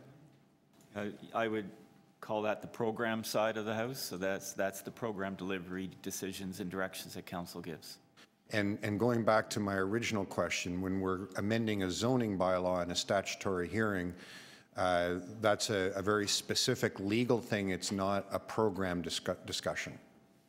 What's in front of you are recommendations to amend the zoning bylaw. It may incidentally raise companion issues on the program side, but what's in front of you is the zoning bylaw amendment. Thanks very much. Thank you for those excellent questions. And we're moving on to speakers. Councillor Wong Tam. Yes, thank you very much. I do have a motion, and I ask the clerk to put that on the screen. I would ask that that city staff report directly to City Council on two components. There's an ongoing 5-year action plan for the downtown east that's being formulated specifically to address the coordination and service collaboration of those services in that catchment area. It's almost a 2-year body of work that's underway, but I think that it's important for us to recognize that what the deputants had spoken about need to be better coordinated, and the two should go together. And then the other request is for what, again, the deputants brought forward, is to ensure that the as-of-right provisions and permissions, as we're considering them, should they go ahead, we need to also take into consideration the existing geographies and what those services are already in place in those neighborhoods, and make sure that there is enough wraparound community services to provide supports for these new facilities when they go in. And so that all of it will go directly to City Council, this particular zoning piece, as well as the operational piece, and ask staff to speak to it. And it doesn't slow anything down, because I think that staff, I want to say thank you to you for bringing this report forward. I think it's really important, based on what the responses were from both our chief planner as well as our general manager of SSHA, is that there has to be a coordination of this work and this coming together. It's critically important for us to recognize that there are good operations and bad operations, and we're not talking about people, we're just talking about effective operations. When good services and effective services are being delivered, we don't hear a peep from those neighborhoods. And that means that there's probably not overcrowding. The services are available to meet the clients where they are, and that includes mental health supports, that includes drop-in day programming, and it provides additional medical and health care. All of that is in place to provide support to the service provider so that they can in turn provide support to their clients. We don't hear a lot from those communities that are hosting those facilities because they're living side by side without any problems and challenges.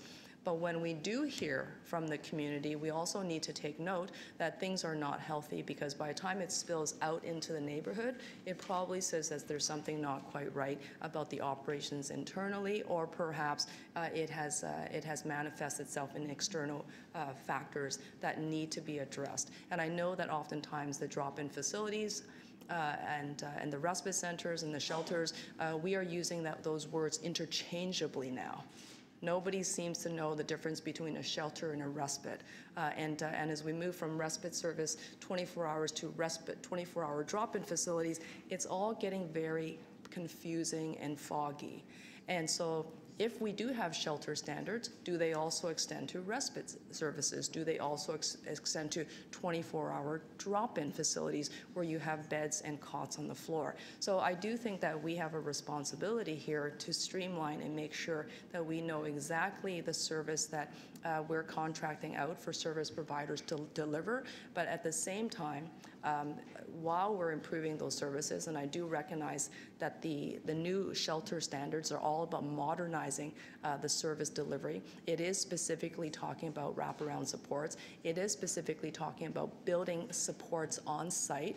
It is not easy to find a 20,000 square foot minimum facility in most neighborhoods, quite honestly, residential neighborhoods, but they are going to, that's what it's going to take in order for the shelter strategy to move forward at the city, given the fact that we do have a shelter crisis.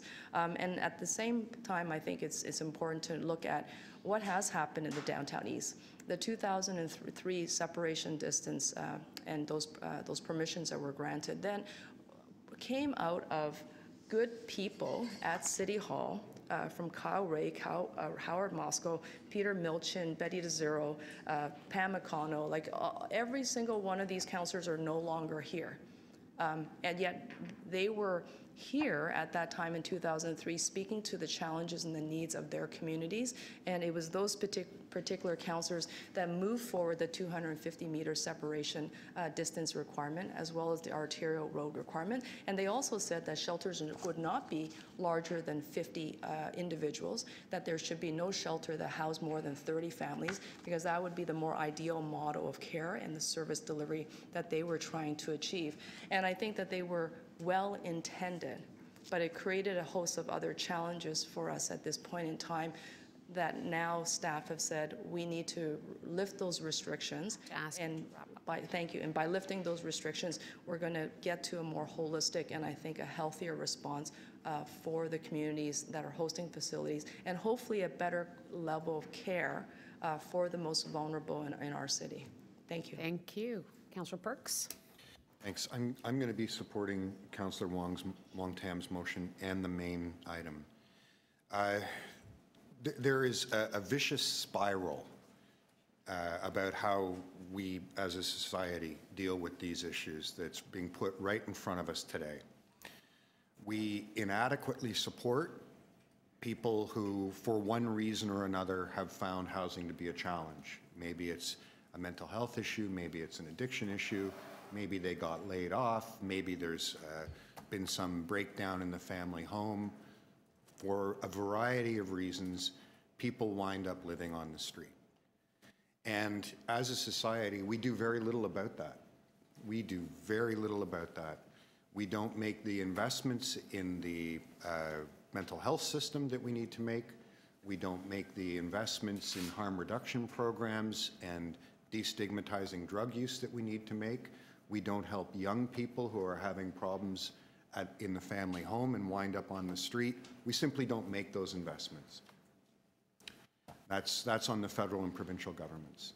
Then, as a city, when we wind up trying to figure out how to deal with those social problems that have been created by the deep inequities in our society, we don't make adequate investments in making sure that our shelter system and our transitional housing system and our housing system provide supports to help stabilize people, get them into good housing, and then get them to, improve their lives, rebuild their lives, and no longer be at risk of homelessness.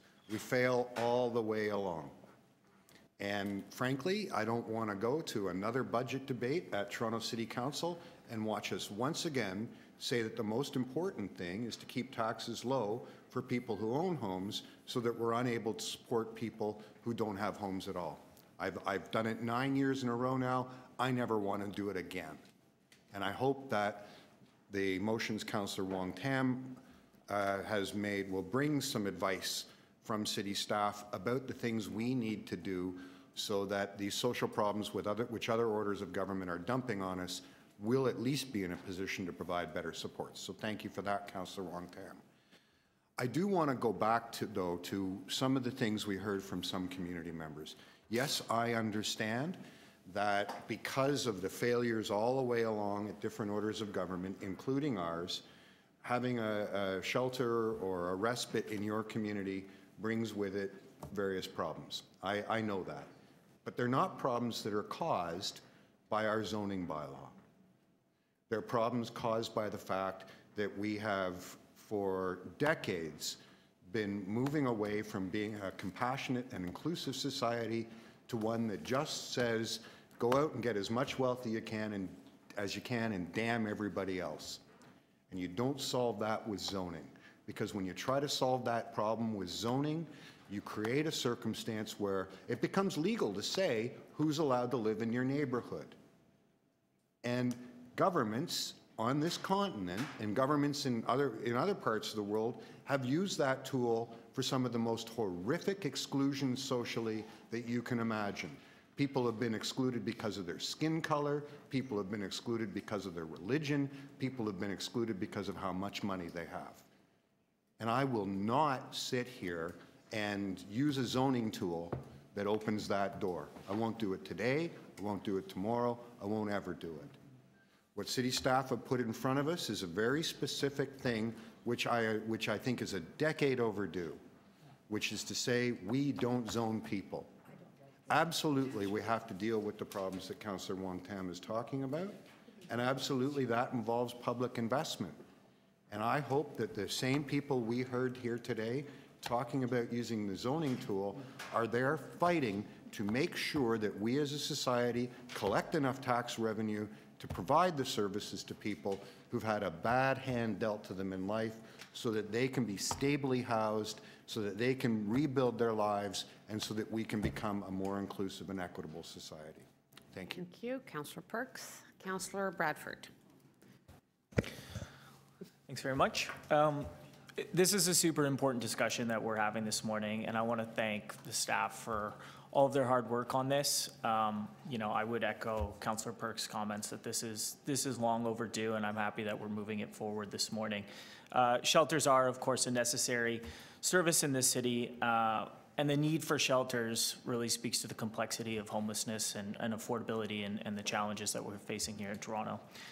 Even if we could fund you know, an unlimited amount of supportive and affordable housing, people, of course, would still be experiencing homelessness given all of the complicated reasons that somebody may find themselves on the street at night. So we need a multifaceted approach to housing affordability, to supportive housing, and sometimes the politics of that gets in the way of good policy. And I think that you know, there's unintended consequences sometimes when we have bylaws and restrictions, and we're helping to address that this morning.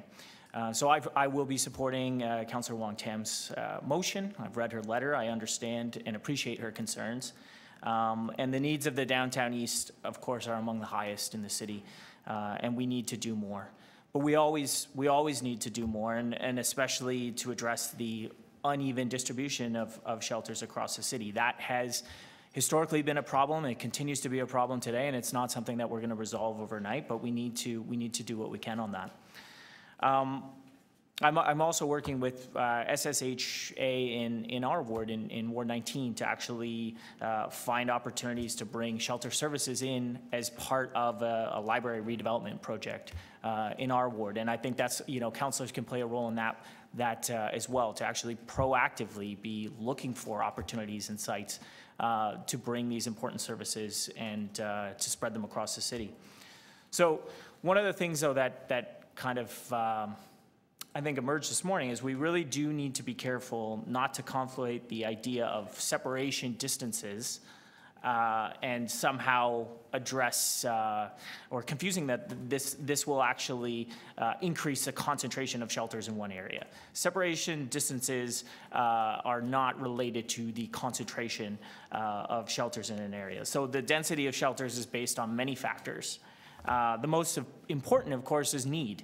But it also comes down to simply where we have viable sites, and the staff, the report from staff really did allude to that. So we, you know, there are a lot of valid concerns that residents brought forward this morning.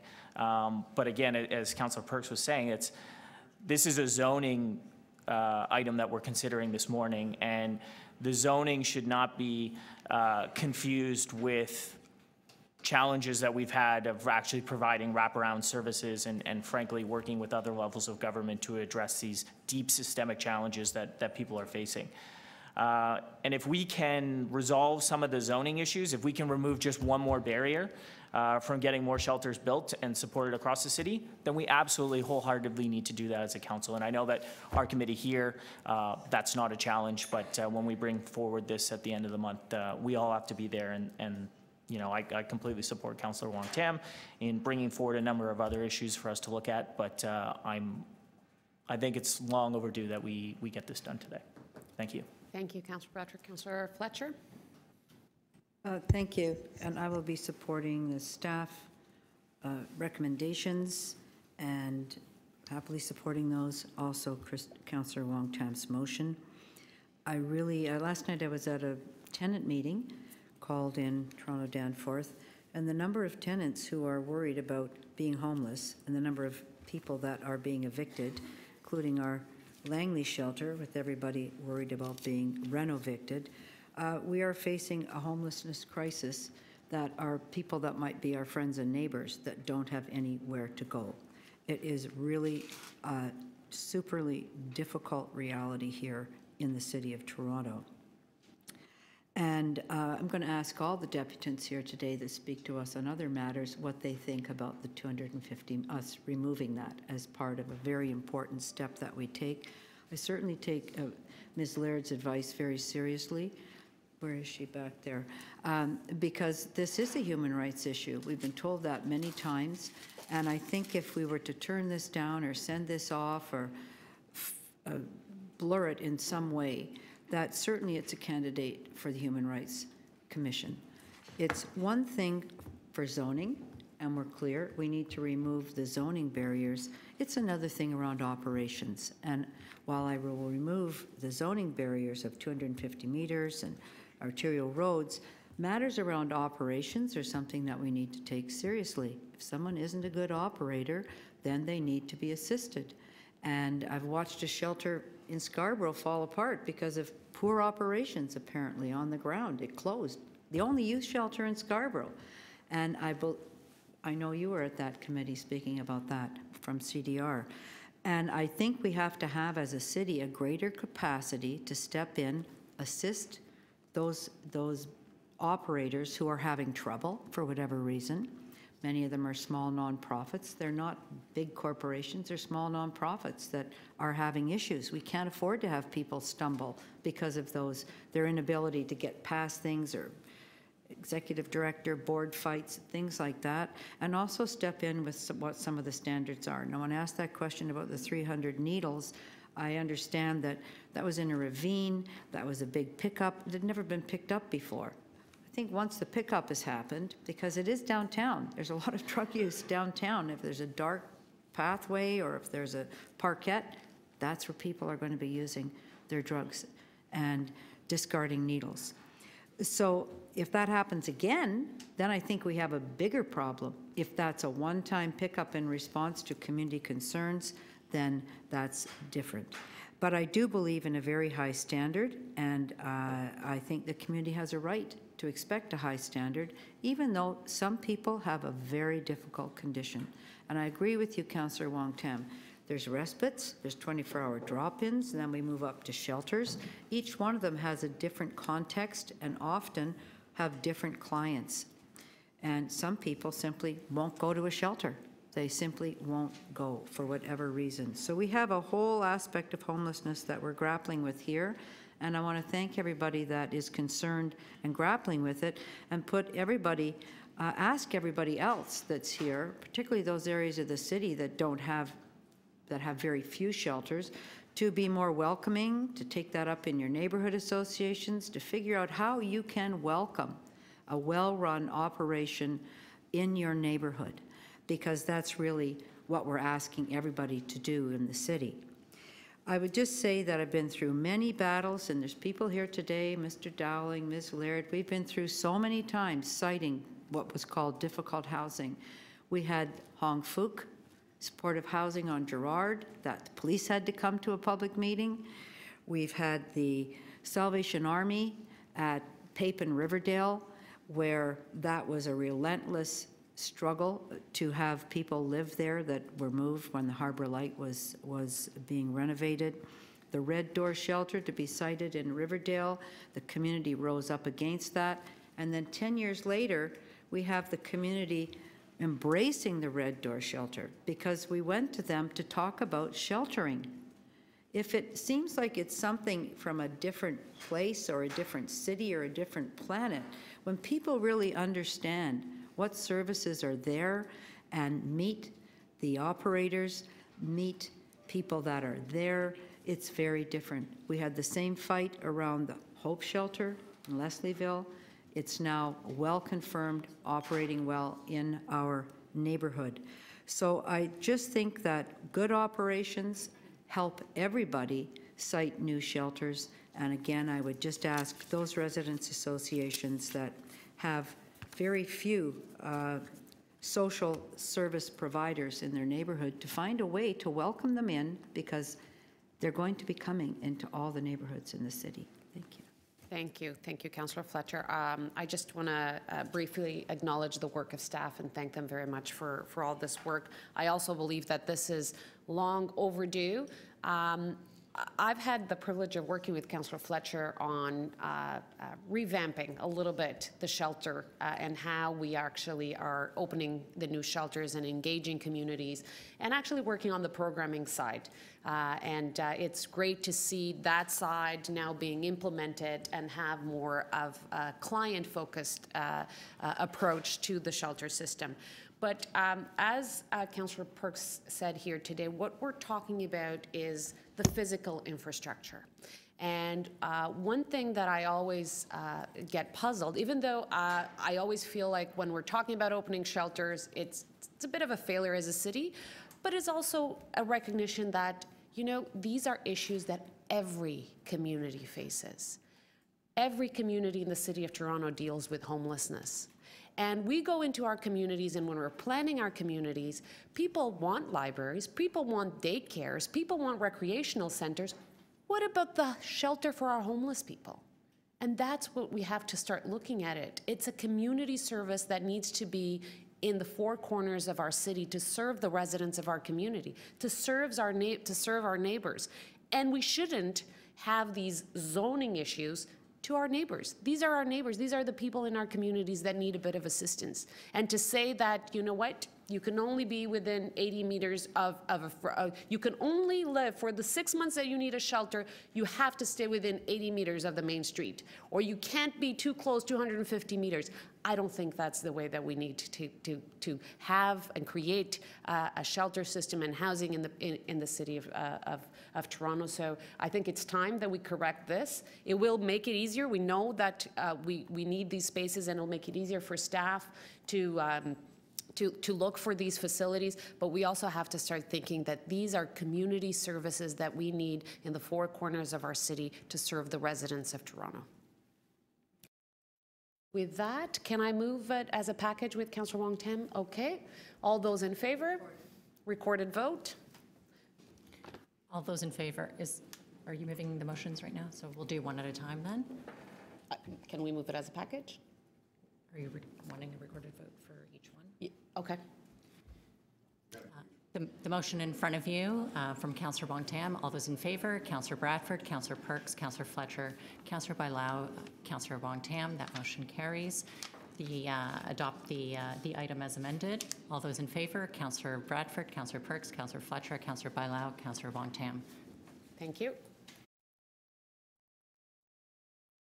Moving on to item 3.3, and we have also speakers. Amendments to the Imagination Manufacture Innovation Technology Program bylaws to increase condominium eligibility. Lorianne Gervin.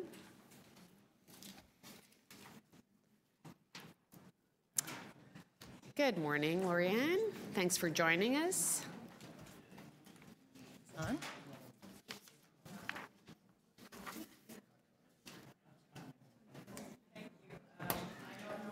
If I could ask everybody just to be quiet, we just want to proceed. Sorry, I'll start your clock again. Normally we are here on a housing matter, but today I'm here to encourage you to support agenda item 3.3, the amendments to the Imagination Manufacturing Innovation Technology, IMIT program. I'm here both as the CEO of Artscape and as a new owner in the commercial condominium 130 Queens Quay East, otherwise known as City of the Arts. Artscape has two buildings that have qualified under the previous IMIT bylaw. Artscape Young Place, which is a commercial condominium that ensures that artists and vital organizations like Sketch, which serves street-involved youth, the Koffler Gallery, College Montrose Children's Place, and many others, have stable workplaces in the Queen West neighborhood. Daniel Spectrum in the revitalizing neighborhood of Regent Park will also receive IMIT under the previous program. As many people here know, commercial property taxes have been one of the greatest threats to creating and sustaining dynamic places for culture, service, incubation, and community building in the City of Toronto. The recently passed Creative Co-location subclass is a game changer for cultural hubs because it provides stability to artists and organizations working under one roof to amplify cultural and economic opportunities for residents. However, Artscape Young Place owners do not qualify for this subclass. Since opening 5 years ago, that building has seen an average 42% increase in its assessment across the units. The IMIT rebate has been essential for the artist and organizational owners in the building to stabilize their operations. Through Artscape Young Place, we also learned with the city's team the complexity and time burden of administering the program across individual units, and we greatly believe incorporating a third-party facilitator will be a helpful improvement. And I really just want to acknowledge how great Rebecca and the city team is on this program. Artscape Daniels Launchpad, which is in 130 Queens Quay East, has been over 12 years in the making, including research, program development, and project design into the barriers that prevent artists and creatives from living from their practice and scaling as entrepreneurs. It is now open, and I just lost my place. We have created over 30 new full and part-time employment positions at Artscape Daniels Launchpad alone, which is also now our organizational head office.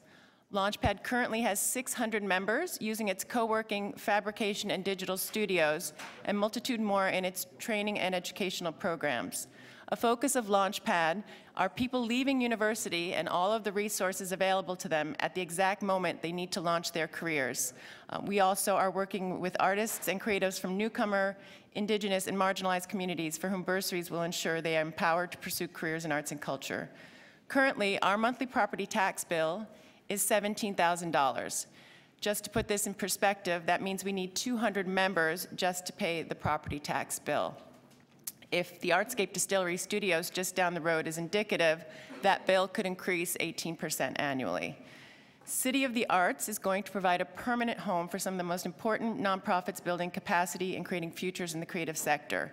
I'm happy to be here with some of my friends. Actually, Kiana Eastman from Manifesto was here, and she had a family emergency, so she won't be able to join us.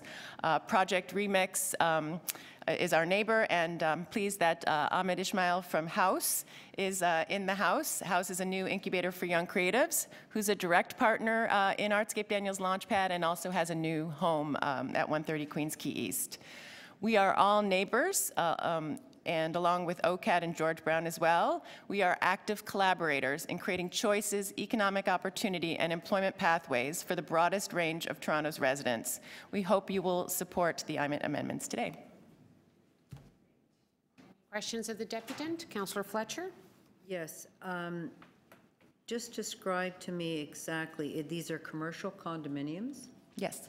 That there's no residential there? No. No. And how is the rent set? There's no rent. Artscape for Daniels Launchpad has acquired 12 underlying condominium units and combined them to make a 30,000 square foot creative entrepreneurship hub. 30,000. Yes. So below what the current unit minimum would be. So there's no actual condominiums. You're looking for the 30,000 square feet is your condominium, and it's communal space then? So there are condominium units. When you walk into the space, it looks like a comprehensive space, but it actually has, we've combined condominium units to make Artscape Daniels Launchpad. So I'm unclear. Okay. Are there condominium units? Yes. Or is there one large 30,000 square foot space? Which one? Both. There's one large 30,000 square foot space comprised of 12 underlying condominium units. I see. Yeah. So there's 12 units acting as a 30,000 square foot condominium space. Yes. And there's no rent? We have one tenant partner actually who's here, which is House. They have a small space.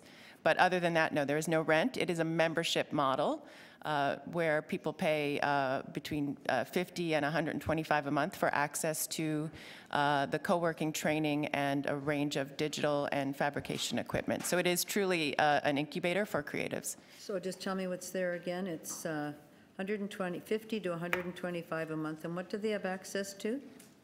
There are a number of production studios, fashion and textile, woodworking, 3D printing, electronics, There is a digital media lab that has a full range of equipment, recording, editing. There is a co-working space. There's a kind of a collaboration zone, and then there is a learning center where creative entrepreneurship programs are taught. And you have 600 members for that? We are currently have had 600 members. We just hit a 600 member enrollment, yes. And so what's the income from that? It varies between zero because we've raised some bursary funding. What's your gross? Oh, our gross, gross is about 100 per member when we combine the different rates. The gross, So the gross for. the space? Yeah. So 600 times 100. Well, what's that? Yeah. 60, what is that? 60,000. 60,000? Yeah. That's monthly? Yes. And your taxes is 17,000? Yes. So what's the need then to to reduce the taxes? Well, it'll enable us to sustain and serve more members and provide more employment opportunities to artists and creatives. Aren't there a number of other people that have production studios, digital media? I'm going to ask the staff when they're here. I guess actually our staff is here. I don't know if Mr. Williams is here. He's supposed to be here this morning. Yes. A lot of that why that would qualify and how long that would qualify for versus people that have set that up and are now paying commercial property tax. So I'll ask Mr. Williams that question. So technically you've got 60,000 and 17,000. And does that pay for Artscape? How much, is it Artscape that keeps that money or is it the individual? Well, that would rebated that money? What would that look like? Yeah, so that is gross. It actually, there are a range of other expenses, including the staff who are on site to work with everybody. There is a mortgage on the project, so that income in and of itself does not actually cover the expenses of providing the affordable access. And I'll just ask what your mortgage is. We have a $14 million mortgage, and we also have impact investment, as well as. So what was the benefit that Artscape, our Daniels got for including you in this financially? I don't believe Daniels has gotten any benefit, and in fact, Daniels has been a contributor to the project. Okay. So yeah. I'll ask staff that. Okay, thank you. Since it's a waterfront project. Yeah. Correct. Thank you, Councillor Fletcher. Any other questions of the deputy? Seeing none, thank you. Questions of, is there anybody else that would like to speak on this item? Seeing none, questions of staff? Councillor Fletcher? I'll just start with the last one. This was a waterfront project, I understand. It went through. And just tell me about all the pro forma to get this space in there. I think there's some housing in there. Is that right? Whoever's going to answer that? Through the chair, maybe supplemented by economic development. I don't have the specifics of the development approval in front of me, but my recollection as a waterfront project, and not unlike other projects, is that there was a Section 37 community benefit package with this site that included affordable housing and I believe other public amenities, and may have also included part of this space, but I unfortunately can't be precise. Well, maybe they know at economic development. Was this part of the Section 37? Not that I'm aware of, but I think it's come in directly, as Lori-Ann talked about. And how big is that building? So the building is a complex of towers. We're talking about the office component, office-like component, I should say, and the podium that's also office-like. There's no residential in this particular structure, in this part of it. Pardon? There's a tower next to it, but not a residential tower next to it, but not in this particular tower. So this is the office, and was this part of the ability to, and how much affordable housing is there in this particular project? By memory, through the speaker, I believe they complied with the waterfront requirements for either 20% or a version of 20% that was negotiated through some of the waterfront projects were a higher percentage of bricks and mortar versus program. So I don't have the exact percentage, but it was in accordance with the waterfront affordable housing delivery program. And was this, I'll ask Mr. Williams, was this IMIT considered at the beginning of this project, that it would require this type of subsidy or not? Yes, it was. So this IMIT was approved by staff. By staff or by council? By staff. It was delegated authority to me. Was it? And this was 4 years ago, something like 4 years ago. And it was originally going to be an office tower. And then at a point in the process, they switched their business model to a condominium office model.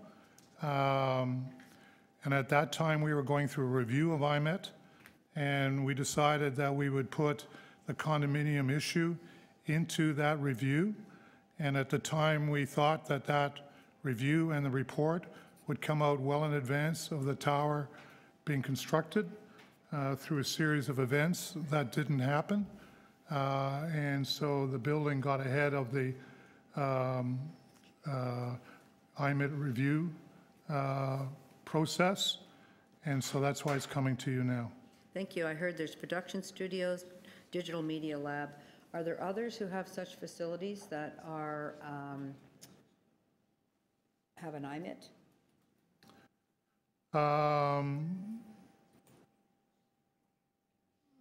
Pinewood early on had an IMIT, and I expect their expansion to have an IMIT. And will, is this a time-limited IMIT, or is it a? Well, I'm not sure what time limited means, Is it Council. forever then? No, I mean, this program comes back to Council on a 4-year cycle. So we're looking at a 4-year, and then we could look at that. And just tell me about. Sorry, just to make sure that I'm clear on that, the program itself is up every 4 years for review. Once we sign a financial incentive agreement with the developer, then that is an approval that doesn't get reversed. So that's there forever? Well, for 10 years. For 10 years, okay. And how about, just tell me what's happening with the south of Eastern in this whole piece.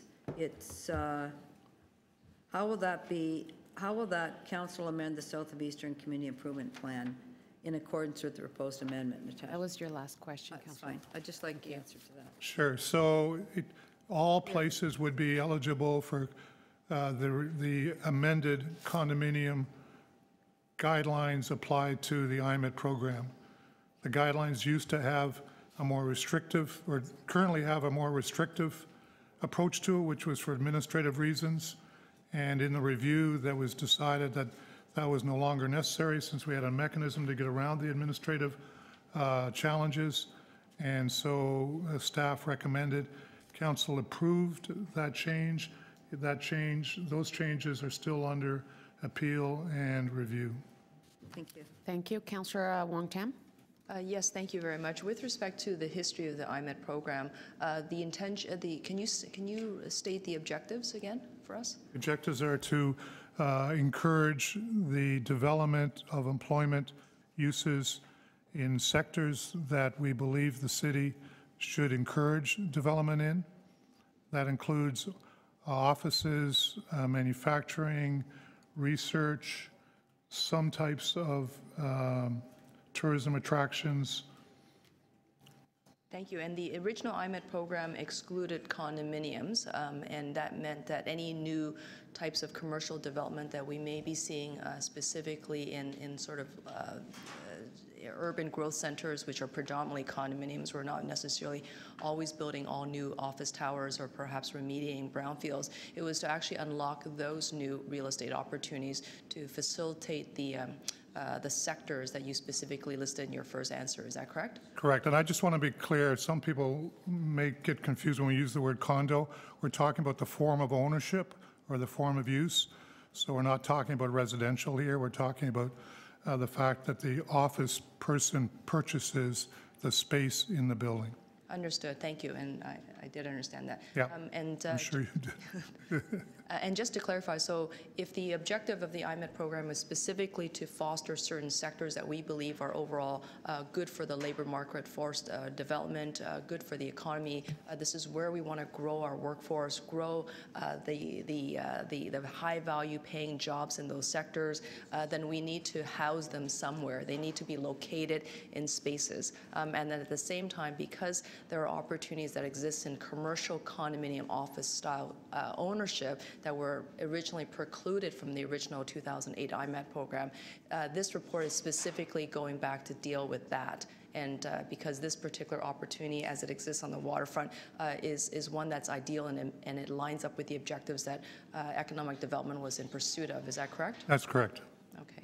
And so with respect to the financial impact, because right now we're only dealing with one specific site, but as there are new condominium ownership, retail/commercial that move forward that would want to take advantage of the IMET program, how would those new operators be affected by this, or will they?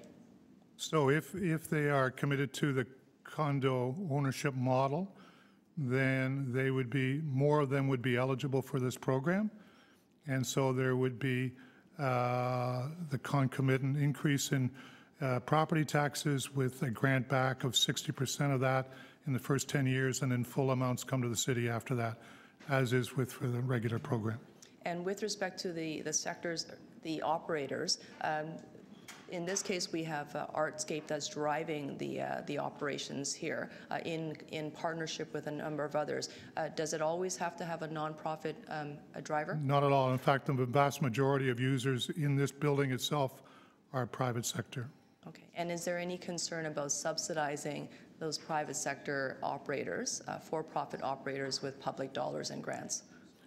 I don't think there should be a difference in policy determined between the form of ownership, and council has reviewed the whole overall program, and so I believe that form of ownership should not impact the eligibility for the program. And is that because you're driving toward that bigger outcome in terms of the creation of jobs, the bolstering of a particular sector that we want to see bolstered in the city of Toronto? Is that one of the considerations as driving the IMET program forward in this new direction? That's correct, and we just don't want bureaucratic administrative reasons to be disqualifying people. Because in your report, it cites that it's rather onerous for specific types of applicants to move forward, and that because it's onerous on the bureaucracy's time, it's actually not worth it. Sorry, those are my words, not yours. Right. But it's it's hard to see the return on value when so much time and energy is spent in administering the program. Is that correct? And to make sure that the uses are still conforming, that's been our problem on some previous ones that were condo under the pilot stage. And so if you don't have access, you don't know if they're involved, or they're performing the use that was approved. We now have a mechanism to do that, and we feel it's reliable, and it's not at a cost to us. So. And final question, it does come back every 4 years, as you noted, so there is an opportunity to then wean them off once they're stable and on their feet. If the program exists if we approve it, it's there for the people the owners of those buildings for the 10 years. Okay, thank you. For future users, that's up to me. Thank you, Councillor Wong-Tam. Councillor Perks? Oh boy, my veriest of favorites. Okay, I want to make sure I've got the plot correct here. So we did a consultation in 2018 to solve various issues around IMET. Did that review surface the issue of the condominiumized commercial industrial units? Yes, although the consultation was earlier than 18, we reported out in 18. In 18 you reported. So in that, you proposed some changes to try to make it possible for a condominiumized commercial industrial building to participate in the IMET program. Correct. That that series of changes we made to the IMIT program are under appeal. Not that, the overall IMIT program changes are under appeal. This particular aspect is not being appealed. Wouldn't what we normally do in a circumstance like this is sit down with the appellants and say, we understand you have a problem with A, B, C, D parts of what we propose, but not E and F. Will you just let E and F go? Isn't that how we normally would do it? And that's the process that's currently underway. Right. So why do we need this report? Because we're running out of time. The building, because of the passage of time, this project was approved under the former CPIP. Okay. Right? And so we had thought I might that have to go into camera for some of this, because the legal problem, are we allowed to amend something to do something that is currently under appeal? No, what we're doing is amending what's currently in force. That's why we've opted to go this route. But, okay, so no, I've stated it poorly. We have something in force. We made changes to it. Those changes are under appeal. We haven't settled out the portion of the changes which has to do with condominiumizing. So in law, that's currently under appeal. Can we just come and do the same thing again, even though it's under appeal? Because if we can do that, I got all kinds of ideas. I mean, this is really mechanical. The decision that's made by council in response to this process can also be appealed. So we're not precluding anybody's rights by taking this course of action. Okay. Just a funny little question here. Is it's the Daniels group who are the guys who are on the site? Who's the proponent on the site we're talking about here? Daniels. Daniels. Are they appealing our IMIT program? Are they among the group of people who are? No, they're not. Okay, well, that's good to know. Okay. This one's going to be a struggle for me because I hate the IMIT program with the burning passion of a white-hot sun. How much money does the city foregone through IMIT so far? That's a general question.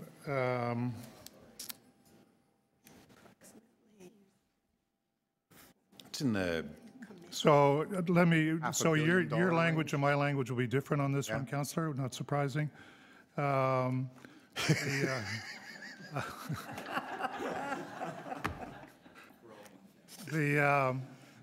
The extra assessment that was incentivized by this program is going to result in about... Not the question I asked you, Mike, and that's not a language thing. What is the dollar value of the foregone tax revenue from the IMIT program to date? Well, my debate would be around the word foregone because I don't think it would have been but foregone. Nevertheless, I know that on previous occasions you've produced that number. Step up, produce it again. 500 million. $500 million. Thank you very much.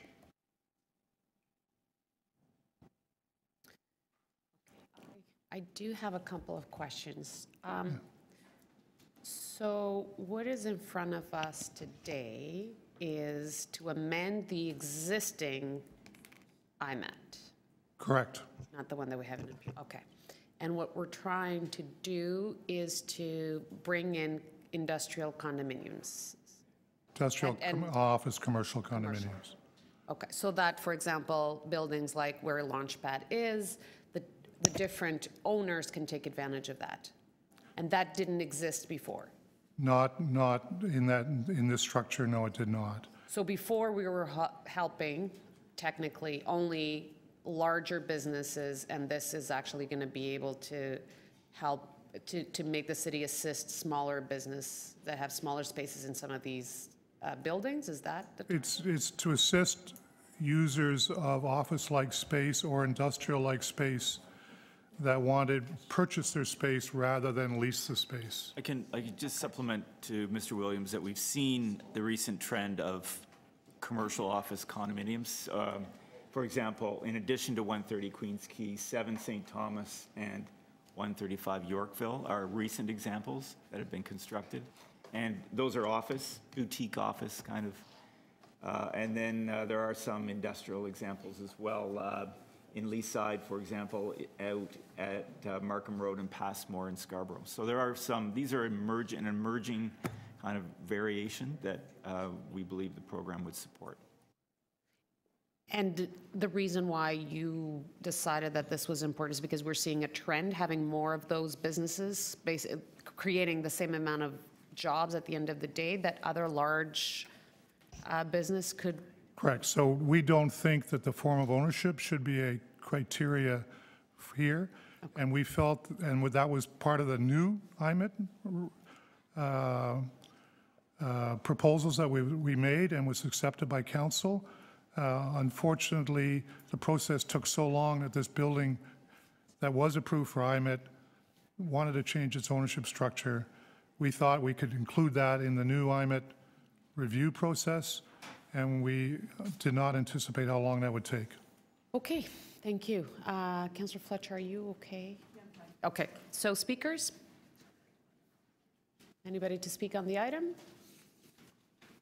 I did have one question that has to do with the affordability factor.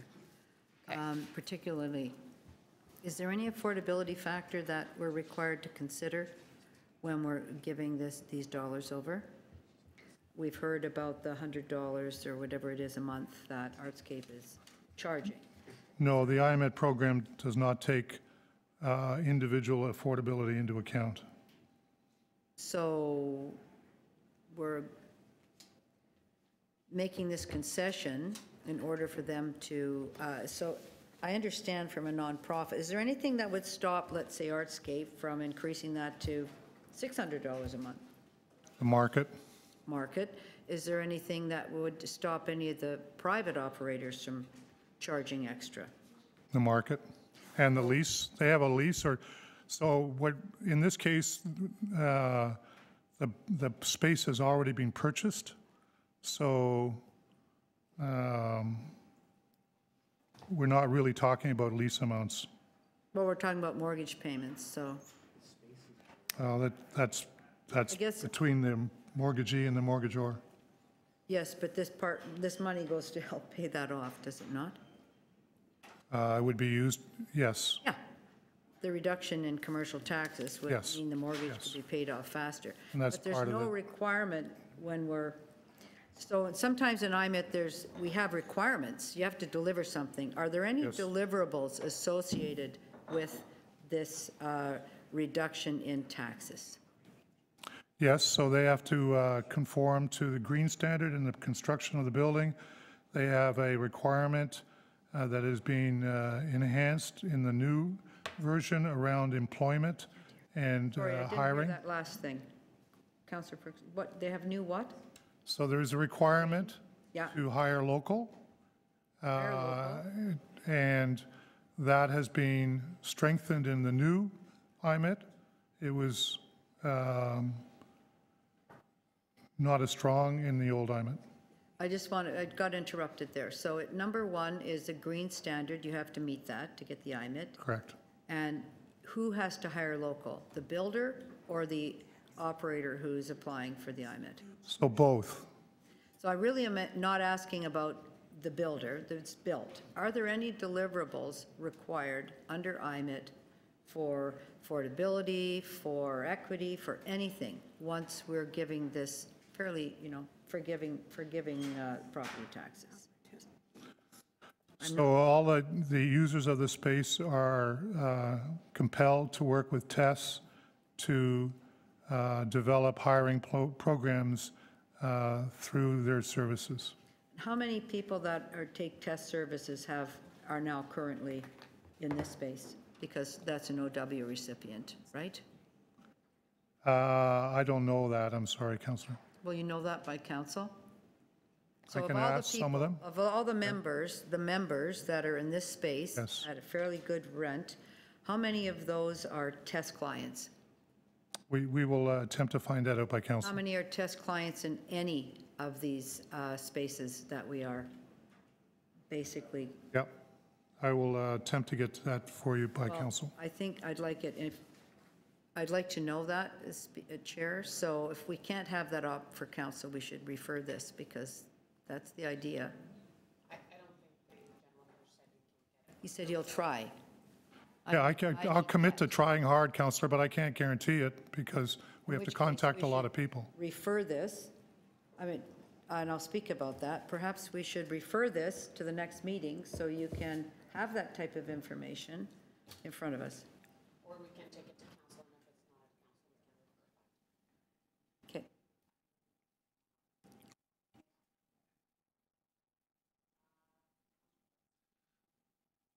So just to be clear, this building is built, right? It's built? Yes. Yep, it's built, and it's ready to open. It's open. Yes. So the story here is Daniels and his various partners went ahead, built a building with an expectation of a certain kind of financial incentive from the city. Now that once they've built it and operated, they've decided, oh, the business model doesn't work for us, so you have to change your incentive. Is that sort of the story here? No. Okay, so how did it get built and open? So they applied for a IMIT Yeah. grant program back when the building was still in drawing stage. We approved it. Yep. Under a lease model of occupation. Correct. Yep. They proceeded to start building it and leasing, and then they decided, because there were a number of people that approached them that wanted to own the space, that it was better for them to switch to a condominium ownership form. At that time, and again, the building is not even, I mean, I think we're still in foundation stages. They came to the city, and we explained that we would look at the office eligibility, the ownership eligibility criteria as part of that review. Yep. And we thought we would get that process completed before they completed and marketed the building. But they understood that was not a guarantee, that, you know, you've got those kooky city councillors who might do something with it, and people have appeal rights and all of that, right? I mean, at no point did we sign a piece of paper saying, go ahead and build your building based on the fact that we're going to give you money on being able to condominiumize these units. What they did have a piece of paper for was treating them as leases. So that's correct, but I would, from my own personal professional perspective, and in conversations with the local councillor at the time, and through the process we were going through, we gave very strong signals that we would be recommending, and it would be likely, but no guarantee, I agree with that, councillor, that the form of ownership item would go forward. And we thought it would get resolved in time. Oh, no, I appreciate all of that. Okay, I just needed to understand what paper we've actually signed with. Right, so we did not sign that, but the expectation was that we would get to the end of this process so they would know whether council approved the condo change or not before it was sort of quotes too late. I understand. The whole process took too long. I understand. I also understand that, you know, the Daniels Group has a lot of experience building buildings in the city of Toronto and elsewhere, and understand the difference between the bird in the hand and the bird in the bush. So I just needed to establish that. And I just wanted to state my commitment to that process too. Works. Just one quick question, follow-up. If this IMET is not approved today, is your professional opinion that this might jeopardize the operations of all these organizations that are in the building? I don't know the form. So we do the deal with the building developer. I do not know the form of the deal between the building developer and the purchaser of the condominium space. So I can't answer that question as to where that liability would fall. Perhaps I could add some additional light to the matter. I view this as a very technical amendment. Council in 2018 made a decision about the IMET program. The bylaw was appealed. The report of the bylaw that wasn't appealed is the part that's before you now. So if we had a board hearing, an LPAT hearing, we wouldn't need to facilitate this bylaw. In the absence of having a hearing, we've had a pre-hearing, we do not know when the hearing is.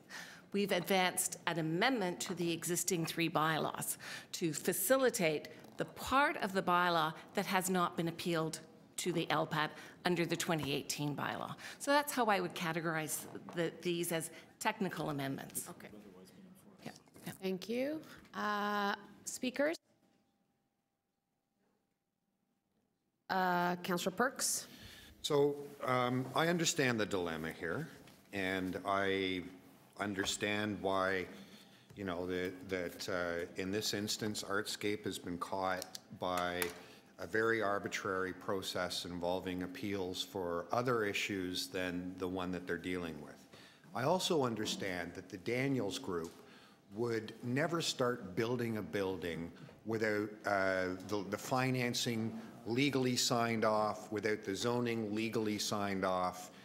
I don't understand why a public incentive should be treated as something they have in hand when it hasn't been legally signed off. The Daniels Corporation would never accept any other part of what they needed to do to get a building underway being on a lick and a prayer. They just wouldn't. They would want it all signed off. They would want any easements they needed from their neighbors signed off. They would want site plans signed off. I don't understand why we, the public sector, have to rush to find a way to change our rules to give them money. So I just can't support it. You know, we create so many incentives to help private businesses make money on land in the city of Toronto. I probably, if I went back to my office and spent the whole day, I couldn't even list them all. So I've had enough. I'm not voting for this. Thank you. Councillor Wong-Tam? Yes, thank you very much, and thank you for the deputation. Thank you, staff, for patiently answering our question. I do recognize that this is a very technical matter. I appreciate the comments of Councillor Perks, and certainly we don't want to get into too common of a practice of subsidizing for-profit enterprise with public dollars, especially when we can actually be collecting those tax revenues and investing them in the services that we do need in the city of Toronto. I do think, based on this report and based on the questions, the answers from staff is that this is somewhat different. The Daniels Corporation, and you know, I'm just starting to get to know them in Regent Park. Prior to that, I had very little to any dealings with them in the most development-heavy ward in the city, and that was Ward 27 formerly. The small bits that I do know about this particular item is that any of the commercial taxes, any of those property taxes would be passed through directly to the operator regardless, and I think that's important to note. What this will, in some ways, in my opinion, it won't matter to Daniels because, quite honestly, that would just be passed through regardless of who the operator is. In this case, the operator is Artscape. It is in partnership with House. They are trying to lift something quite extraordinary off the waterfront, an area that has largely seen not a lot of media, arts, digital creative technology. It certainly hasn't seen music. I know that. And that's what's so unique about this project, sitting right at the foot of Jarvis and Queens Quay, is that that's specifically what I believe that neighborhood does need. It's part of the overall vision and plan, especially as we're starting to see the campus of universities and colleges all expand down there.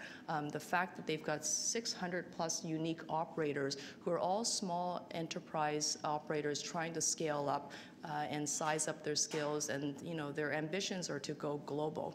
And so it's not necessarily keeping this as a small operation. And from that perspective, that serves a lot of city objectives as I see it. And if this is a technical amendment based on the fact that staff have said this is very onerous for them to deliberate and to deliver on the grant program because it's a condominium. And so if it's a matter of technically amending the report, a technical amendment that will allow staff the greater flexibility to administer the program that they want to administer, that they have intentions to administering, then that's what I believe this report does. It doesn't really open up a heck of a lot more right now. That's for future conversation as noted, but the immediate impact will be felt by not just Artscape, but the 600 members that you've happened to, I believe, signed up. And those are the costs that will be passed through to them. And I know for the small business entrepreneurs that are going into those spaces, many of them are coming from racialized communities. There is a large number of them actually who have not had opportunities in other avenues, and they're finding those opportunities here. And that's, to me, a worthwhile investment for us to make. So I would certainly urge members to move this report forward. Thank you. Thank you, Councillor Wong-Tam. Councillor Fletcher? Yes, I think I've indicated that I'm going to want to know a few things for council, and I'm going to add in there, and I've just spoken to Mr. Williams, the which are the private corporations or the private condos that are going to be getting that, and the nature of those workplaces. And I understand this is part of the Central Waterfront East Bayfront Precinct Community Improvement Plan. And with that, I think that I just want to make sure that there's clear deliverables when we offer these IMITs. And we know we got into a bit of a tussle and turned down, I forget how much it was, $400 million worth of IMITs. Council did, that were going to be offered, which council felt shouldn't be offered. So I guess because of that, we're having a longer discussion about IMIT, because we want to make sure that we are delivering it in a way that's fair and needed. And I certainly understand Artscape's requirements. I'm wondering who everybody else is that's getting one, and whether or not this will roll out across the waterfront in other zones. And also I wish to know how many people from tests or test clients are members of this, and I certainly think that that should be an easy answer. Particularly Artscape is able to tell us how many people that their test has referred to them and are now members. But I really do think the deliverables around this are important, and that the affordability of it is important, particularly with this Artscape program, so that we don't find out that it is shifted and people are having trouble paying for their rents, which we've heard about before in different projects, and actually before in Artscape at the Barns. People are concerned they can't pay any longer there. So I don't want to be giving 10 years of property tax, commercial property tax relief if there's any doubt that it won't be affordable for the people that are there that need this kind of startup and initial business startup for their creative industries. Thanks. And I'll ask about that at council too. So I'm just letting everybody know what my questions are going to be, so you can have them all well researched. Thank you. Any other speakers? Councillor Bradford? Yeah, I'll just say that I'll be supporting the recommendations here. From my read of the report, this is basically confirming the changes that council had approved as part of the IMIT review last year. So we'll be moving this forward and taking it to council. Thank you. Okay, can we vote on the item? All those in favor? Against? And that carries. Okay, thank you. The next item is a presentation, Toronto Employment Survey. Does the committee want to break now for lunch and come back with the presentation? Is that okay? Okay, so we'll start with a new item after lunch with 3.4 and the presentation from staff on Toronto Employment Survey. Thank you.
This room is going to be locked over the lunch recess, so if you could please leave and take your belongings with you. Thank you. We'll resume at 1:30.